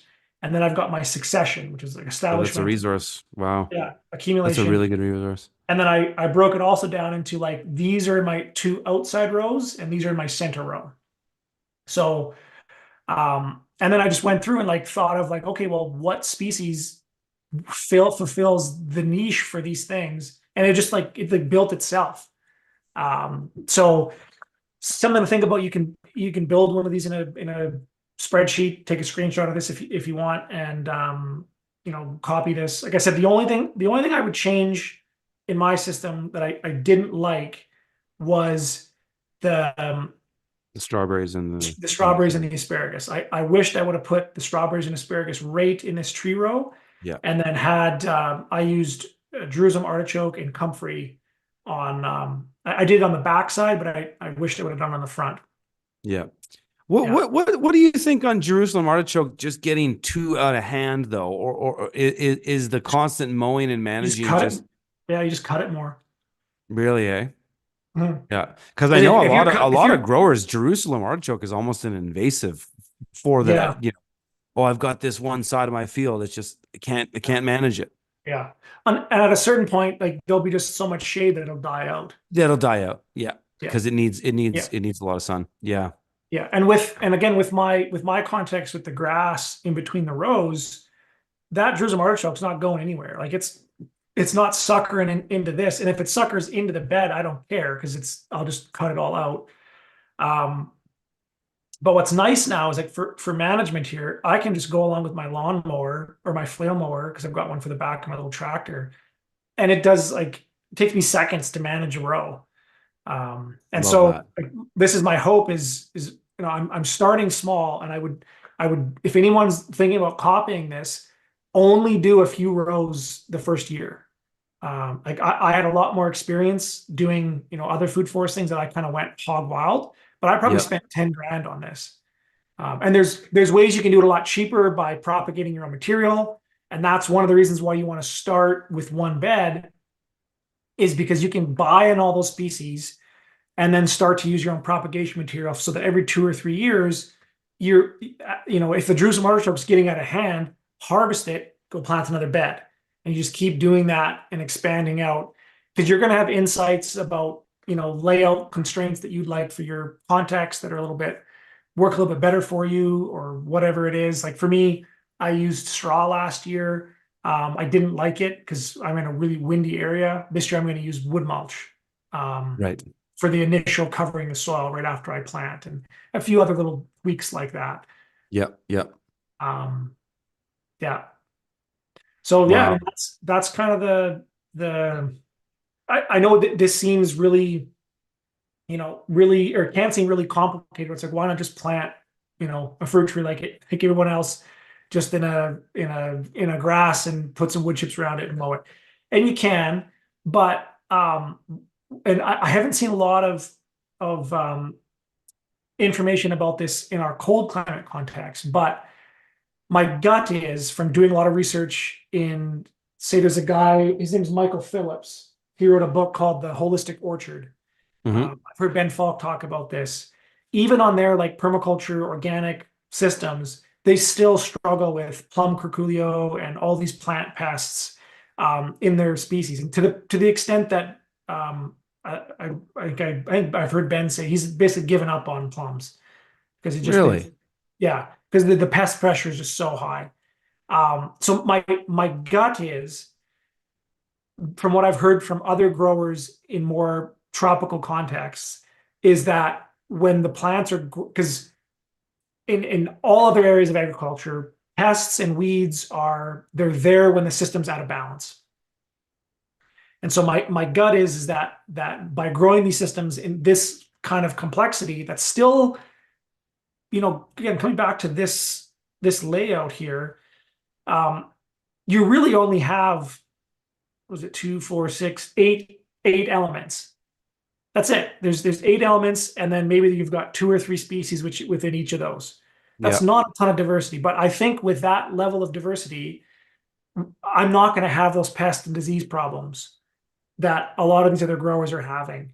That's my gut, based on, what other people have said about Syntropy in other contexts, and from what I've observed in my own farm, just doing other things with, say, animals. Like we haven't used herbicides, antibiotics, or any pesticides of any kind on our farm for 30 years. We just don't have pests. Now we don't have a lot of fruit trees and stuff, and so maybe that will get worse, later on. But I don't think it's going to be an issue. So Hmm. that's why I would say to someone who's looking at this and be like, well, this just seems like a Rube Goldberg machine, way too complex to achieve a simple purpose of just growing a fruit tree. Is, yeah, there's so many different needs and yields that are facilitated by this system. And once it's laid out and you put in the time to plan it out, the management's actually super simple going forward. Yeah. And it's Well, that's what fun. I like. That's what I like about the row-based system that you've Yeah. done, because the management is a lot simpler in Yeah. that It, you're it moving your has to be way down a rows. row and you come back up, or however you're managing it, opposed to just going all over the place. Like a lot of the food forests that I've visited over the years are just, they're a mess. They don't Yeah. there's not a lot of order to it, and that's not necessarily a bad thing. It's just that when you want to think about the expedition of the soil buildup, the fertility, and all that, these systems are important, and how you manage them and manage your time are important. Because if Yeah. it's really inefficient and you spend a lot of time fucking around, then it gets exhausting and you can burn out. Totally. Oh, look at So this. I'm going to show some videos here. Just it gives a bit more context of Yeah. like the patterns that are visible. So what's cool is like even though there's that level of diversity, it still looks deliberate and it still looks like art.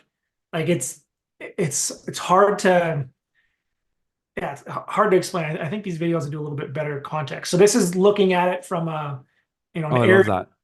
aerial context. And this would have been like on the second or third or so the second cutting versus this guy right next to it hasn't been mulched, Okay. right? So you can Wow. see the difference. So, versus this guy was done most recently, and then, this guy was done last. Love it. I don't know. How are those videos? Are they It's coming? fine. Yeah, Yeah. it looks fine. Uh, what's another cool shot here?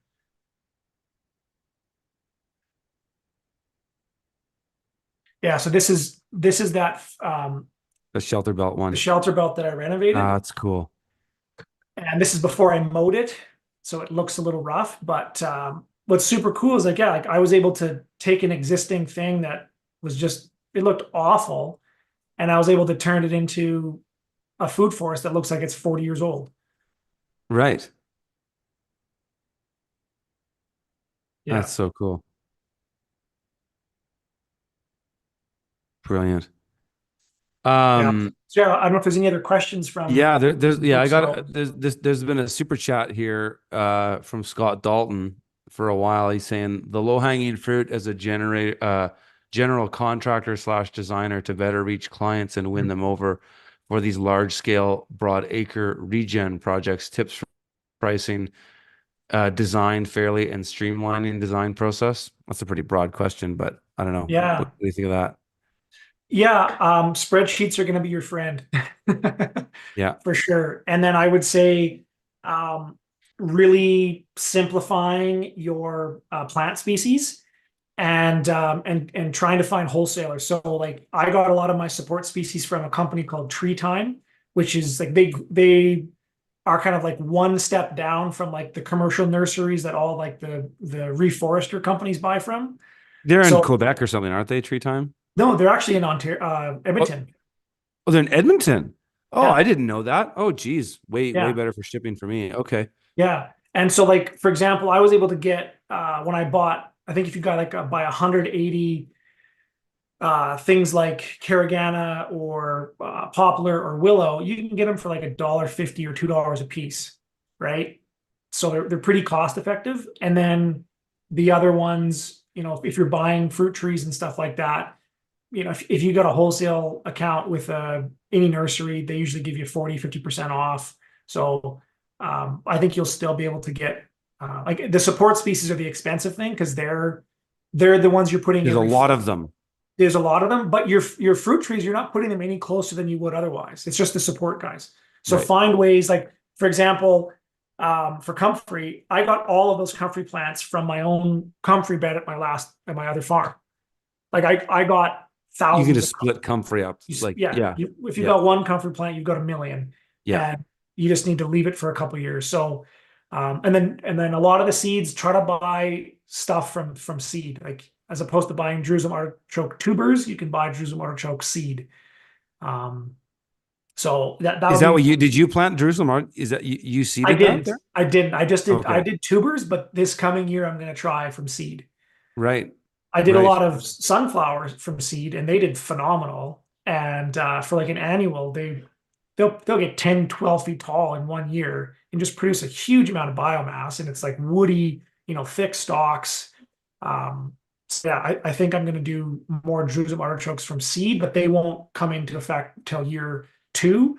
Versus if you plant them as tubers, I They got get them cuttings out of them in year one. right away. So, and So, again, but go ahead. well, that's what I'm just curious where, I mean, let's say you had access to 3-year fruit trees Yeah. and would you basically be adjusting if you bought a 3-year fruit tree, it wouldn't necessarily be considered year 3 in your cycle because No, no, right, the no. foliage Well, just isn't even close.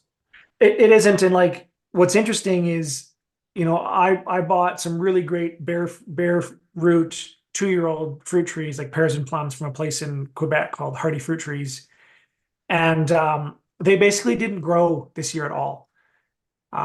Like they put on maybe a few inches of growth, but I don't think it was the nursery quality. I think it's the fact that they're a climax species versus the willows and the poplars that I put in. They're more closer to the pioneer species, so they're just a lot hardier. So what I'm getting at is, even though you might put in a 2 or 3 year old fruit tree, it's not going to grow for the first 2 or 3 years because it puts down roots Yeah. and before it puts up shoots. And versus like I said, those poplars, I got 4 feet of growth in the first year, or 3 feet of growth.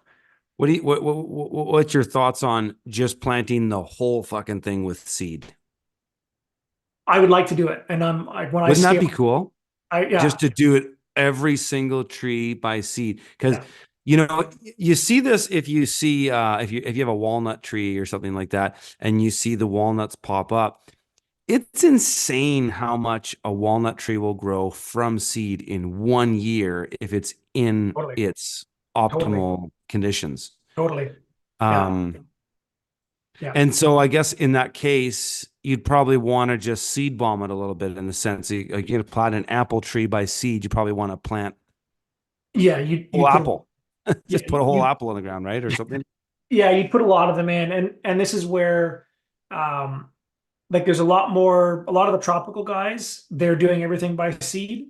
There's not as much research that I've seen in the temperate climate context, but I think it's doable. I've grown things like honey locust and black locust, excuse me, and carragana from seed, and in 1 year they'll get 2, 3 feet tall.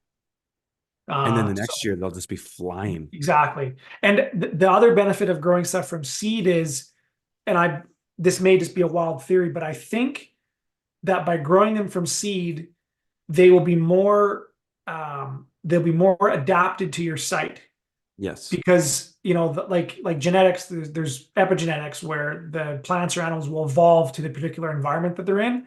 But I think a lot of those epigenetics get predetermined during the gestation time, whether it's an animal or a plant. And so if that honey locust is germinated 2 growing zones above you, it's like, I wonder if that same seed had been planted in your context, would it survive the winters better than if you, probably. yeah. Yeah. Uh, so Yeah. that's one of the biggest reasons I want to get into this. And so that for my context, things like mulberry, honey locust, I've got Manitoba maple. They grow really well from seed. Just think about, like, in your area, what are the trees that are just weeds in your area Yeah. that grow in your garden bed and are Yeah. constantly in the ass? It's like, put those Yeah. in. Absolutely. Yeah. Absolutely. Great stuff, brother.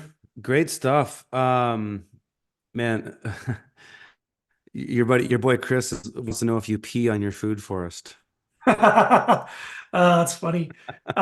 So I don't know if I've got any images that have it in there, but let me see if I can find it. One of the things that the You're gonna best show things us an image of you taking a piss on a tree? no, there's where do I have it in here? I don't think I've got it, but I bought like a little marker stick, and it's just like a yellow like probe that you just like push in the ground, that's meant to hold like a tiki torch or something. But Okay. what I do is I use that as my marker to let me know where I took a piss last, because the one of the best things I learned from one of Martin Crawford's books on food forestry was just the amount of nitrogen in human urine. Oh, it's unbelievable. And Yeah. so he gives a really great metric, which is basically for a heavy cropping perennial, like an apple tree, for example, or a pear, they require 1.5 urinations per meter square of canopy, right? And Surely there's got to so, be an easier way to do it. but it's not bad, like, because this is just 50 feet outside my front Yeah, you're door. right. You go out there to take a piss It's it's potentially 3 or 4 times a day. it's super easy, and it gets me outside. Like, Right? now, Yeah, yeah, if yeah, this is yeah, yeah. further away, I wouldn't do it. But so basically, what I do is I just have this stick, and just like it's on the tree I need to pee on, and then when I'm done, I just move it to the next Move to one. the next one. There And you go.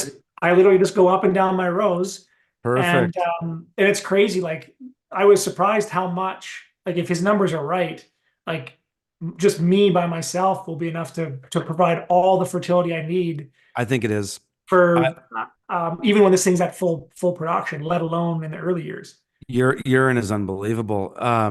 I set up a fertigation system last year with a Venturi, Oh, cool. Yeah, basically yeah, Venturi injector or whatever. yeah. And I was pissing in the bucket all summer. And then I Yeah, just water it down and then yeah, I put it right through the fertigation. totally. So I just irrigate everything with my own piss at about 1 to 10 ratio. And these are the kinds of things where, we got to talk about, right? Because it's like we're moving into an era. If Klaus Yeah, Schwab and the boys get their yeah, way, uh, no inputs for you peasant. And so that's why I think the food forest yeah. is I think I titled this stream Food Forests and Freedom. Why I think it's such an important part of freedom is that It is. we have the world is functioning right now.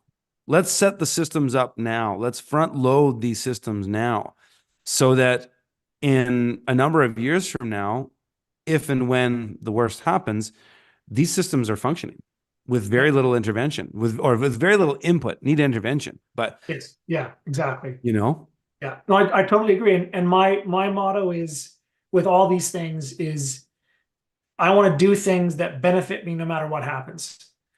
And so if shit doesn't hit the fan, I'm still gonna have an amazing like oasis right outside my front door that, you know, absolutely. my future kids can play in, and I'll get, all this just amazing food, and like in those 5 50-foot rows, I think I had like 25 different species of apple, pear, plum, plus another like 50 species of like there was 15 fruit producing species per row. So there's apples, pears, plums, cherries, currants, haskaps, raspberries, blueberries, just in like 5 50-foot rows, like in the size of Unbelievable. a typical backyard in the city. Abundance. And like one fruit tree could produce 100, 200 pounds of apples when they're when, Absolutely. when they're full grown. Yeah, So, you don't need a lot of these things, but you do need some of it. And like I said, no matter what, this benefits me. totally. And that's so important with all this stuff. I've said that for years myself, and that um I enjoy the work. I enjoy the process. So, Yeah. why wouldn't you want to live this way? Yeah. Um, what I like about this whole syntropy thing with the food forests is I've been really kind of pushing a lot of my consulting clients recently to move into this idea of a legacy farm Yeah. where you're thinking about the farm and the homestead in a 40, 50 year cycle. Yeah. And so a couple of my recent clients, I was kind of talking to them about how, okay, what you know me for is the market garden guy, the urban farmer guy is a perfect thing to get in and turn and burn, Yeah. get infrastructure happening, get money coming in, get some fields in production, infrastructure for the farm, what have you. That starts making money. It's like a checking account. Then systems like this are savings accounts because you front load them and there's maintenance throughout many years, but by the time mom and dad maybe don't want to run the market garden anymore, the kids come in and run the market garden, or the younger folk, because Yeah. they've got the energy to do that. It requires a lot of physical output. And then the older folks are moving in and pruning trees Yeah. and harvesting walnuts and hazelnuts. Like how cool would that be? And in the middle of that, you've got animals throughout this entire system. But this whole thing really, really lends itself well to it. And the fact that you've done this on a 30-inch bed makes it so flexible because as you've shown in some of your drawings, you can Yeah. do this on contours, any which shape you like. You can do Yeah. this on a straight 30-inch bed like I've done with market gardening for 10 years. Yeah. There's many different ways this can be applied. And the fact that the rows can be split, you can have animals in between. It gives so much flexibility in a farm where I think a lot of people were thinking food forests are thinking, I need this area to do this thing. Yeah, yeah. As you said, you can start with just a couple rows Yeah. and just see One how they go. and as you're saying that, one thing that comes to mind is a lot of these syntropic growers in the tropics, what they're doing for the first 2 or 3 years of their systems is they're growing market gardens in between the rows, Yes. right? Now, again, for my context, I wanted lawn because it's my front yard, but there's some of the resources I shared at the beginning that folks can go dig into. There's a ton of growers that are, that have videos going back from the past 5 years that show where, like, they were planting their papaya or their banana tree, and they're growing lettuces, and then now they're not growing lettuces anymore because their papaya and bananas are fruiting, and like that's Sure. just so cool. It And what's is. amazing is like you can use the same, almost the exact same infrastructure if you're using a BCS or like the Jang seeder, or I use one of those really nice landscape rakes. A lot of that stuff, it's the same infrastructure that you're going to, the same irrigation systems. You can build it all to be modular so that you can, like you said, have cash flow year one, build your soil, build your income, and then start putting up these perennial Exactly. systems. And then Yeah, you can move that around totally. to expand the operation too. You can just Yeah, yeah, do this yeah, here, do this there, add blocks, That's yeah, what's so neat about market gardening, and what I love about what you've done with some of these layouts is that, to me, that just makes sense in so many ways to streamline labor, for moving things around, for yeah. running irrigation lines, maybe row covers or things like that. It's practical. That's why straight lines are practical. They are. But you've created sort of a modular thing that you can just stack onto. Exactly. Yeah.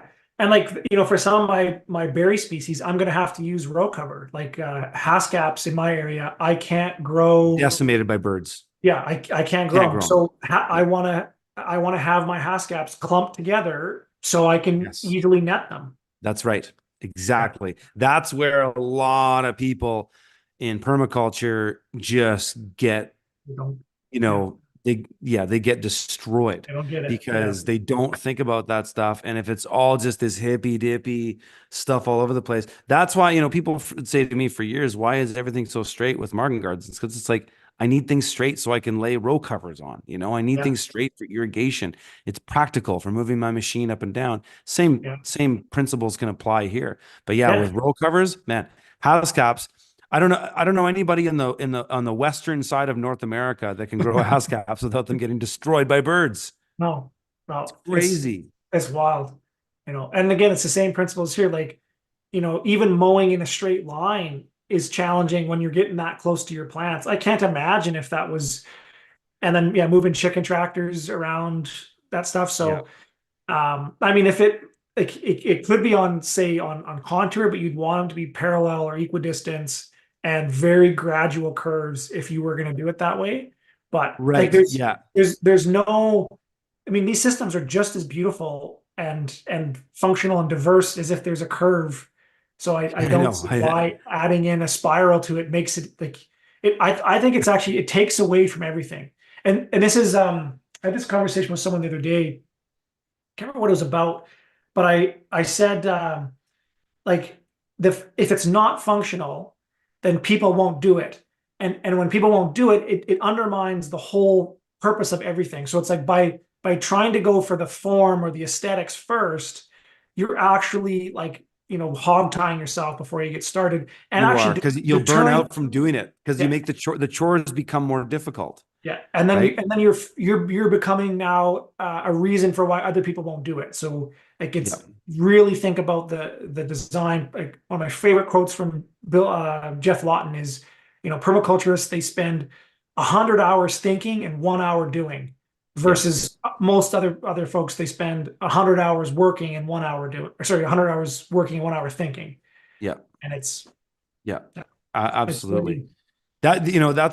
That speaks a lot to just understanding the site too. One thing I really was smart in doing when I first got this property. You were here the first year I bought this. You were here the Couple second years month ago. I bought this property. You Yeah, came yeah, up, and but was doing the proper survey of the property was so huge, worthwhile. My huge. goodness, doing the orthomosaic Yeah, photogrammetry, and just the walk on the property. You and I walked the property quite extensively. You had so many observations for me at the beginning, as far as water and things like that. But yeah, doing that observational work is so important before you go in and start doing stuff. Yeah. Sometimes I think really it's, if it's possible, it's really ideal to see a full year on a property, in my Yeah, opinion. totally. I To agree. witness, the snow come, the snow melt, Yeah. where it all goes.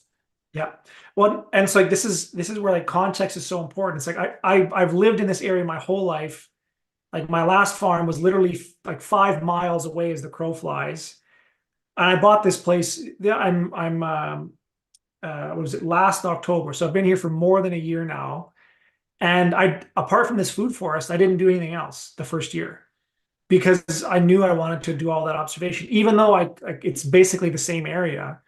And even though it's so close, there's a lot of things that are different just because I'm on the other side of the lake. I'm Yeah, actually in, there's a lot of microclimates up there's there. a lot of microclimates up Very here. unique. Yeah. Yeah. And so it's people will think, well, it's like, well, I gotta go, I gotta go. Only 30's coming up real fast. I gotta be ready for when they lock down the cities and stuff. It's like Yeah. the best way to go fast is to go slow. Yeah. Like if you're, if you're at that point where you're still in the city and you're trying to get out, like one extra year of planting that fruit tree, this summer versus waiting a year, it's not going to make a difference No, in terms because of, if you do it right, the yes, tree will survive. yeah, and Right. versus like, so like even in a best case scenario, it doesn't make a difference. But the chance that you're going to get it right is almost none. And but by taking that extra time, going through and doing this critical observation piece, and taking it slow, observing those zone 5 areas that we talked about at the beginning, you'll have tons of insights about where your site is, how to work with it to help it achieve its fullest potential. Yeah, absolutely. Um, so some more questions here. Scott was asking what program do you use to do those graphics? You have to ask my landscape architect. I believe it's Adobe Illustrator. Oh yeah, yeah. That's what I a lot believe of that guys I use. believe that's what he uses. Yeah. Uh-huh. Yep, yep, yep. Um, Monique was saying she's in the Kootenays here, and she says we're on the mountainside in the Coots, much like Curtis. Can you speak in terms of terracing? I mean, I think we kind of have, but I don't know if there's anything else you would add to that. I mean, that's what Uh, I've here. yeah, I just think about the access piece is the key there.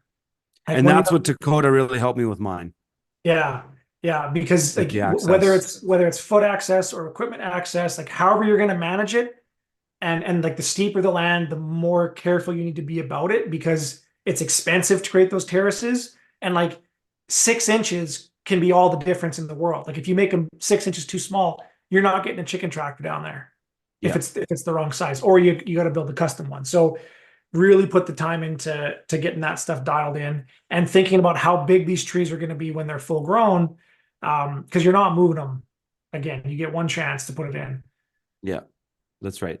And sometimes terracing isn't worth it necessarily. It Yeah, could yeah, be worth it just to run it on slope, yeah, I agree. That's it's a great point because depending on aspect and site specifics, of course, but yeah, it can. because with your context, I know we talked about that. Your slope was like right on the edge It of was whether right or on not the edge. of In retrospect, I could have just done it yeah, down the hill. The thing I yeah, didn't like about that was the access. yeah, Is that if I would have done it downhill, it would have made sense to me just to run the rows yeah, yeah, down the hill or along it, kind of. But then yeah, I wouldn't have had my access to walk in the way I've done. I suppose I could have done it without terracing altogether and just run the rows sideways. But I don't know. In hindsight, yeah, I'm happy I did it. It was a lot of work and it looks fucking cool. And it's yeah, created a really cool microclimate, which yeah, is totally. which Well, yeah, and there's tons of benefits too. Like if you can have them double function as a water harvesting feature, and if you like in your context also you have really poor soil, so you were able to like in your bedrocks really close, so you almost needed to terrace to create like areas of more soil to create more of a rooting bed for your plants to get into that's that's what because I you're did. yeah because Yeah. your soils are so shallow. so shallow. And the soils were deeper on that one particular site. It's basically a quarter acre Mhm. site that I've turned into my main food forest. The first food forest I did here it was a disaster. This one will be a lot better. So yeah, I created a deeper soil profile, but also increased the surface area of the soil when I moved the terraces down to the south, so that those mounds have more surface area on the slope down, which I'm seeding with I've seeded with clover, basically with a white dwarf Okay. clover. Yeah, yeah, Yeah. yeah. Just to get something covered. I didn't want to just let that soil stay No, bare no, and you just never come want. back with tons of Yeah, weeds. yeah, 100%. Yeah, and that's something I'll say is like if folks are if some of the details that Curtis and I are getting into right now seem like just like we're speaking another language, um, go and tour other orchards, even if they're just monoculture orchards. Just like walk down the rows and like get a tape measure out, and like measure, like think about the row spacing, because it's when you plant that 1 foot tall tree in the ground, it's deceiving to think that someday that thing's going to be 20, 30 feet tall. Yeah. And like what it's hard to wrap your head around it until you've walked in it and Yeah. you can get that context. So yeah, if you can't visualize that, go and tour some of these properties. I don't know if like, I do tours at my place. I don't know if you're doing tours at I'm your going to place. be. Yeah, I'm going to be. But Yeah. it's like that's some of the most valuable stuff you can do is It just is. get out and see it. Yeah. Yeah. Yeah. And there's a lot of these out here, There's Ben Falk Yeah, does tours at his place. Stefan Subkoyak does tours at his place if you're out on the eastern side of the continent. yeah, yeah. Um, so okay, well, I think we'll wrap it up here. But one thing I'll say, I'll let you kind of talk a little bit more about where people can find you, how they can learn more about you. But Takota has a course on freedomfarmers.com, folks. It's a permaculture masterclass, and it's pretty bang up. The production is pretty amazing, and if anybody wants to check that out, just go to freedomfarmers.com. He has a course in there. And yeah, what else is the best way for people to learn from you or get in touch with you, Takota? Yeah, so the our new consulting company is called buildingyourhomestead.com, where our goal is to help, homesteaders and farmers anywhere in the world to design and develop land for freedom, purpose, and abundance. So yeah, you can go to buildingyourhomestead.com. We're doing homestead property design. We can do site visits, hourly guidance. We're also going to be getting into more live courses, whether that's live online or ideally in person. I know you and I have talked about this, Curtis. Like I really want to get back to doing just that in person I do um, too. I think it's the classroom stuff. future. And we did one food forest workshop last year. It was just an absolute blast. It was one of the funnest things I've ever done. And people have said so many insights because you can learn about all this stuff, but just walking down a row and actually running a scythe and getting your hands on it is just Oh, so it's key. yeah. So yeah, if folks are interested in that, they can go to our website. We're just starting out, so things are a little rough around the edges, but you can find some information out. You can sign up to our newsletter if you want to stay in touch.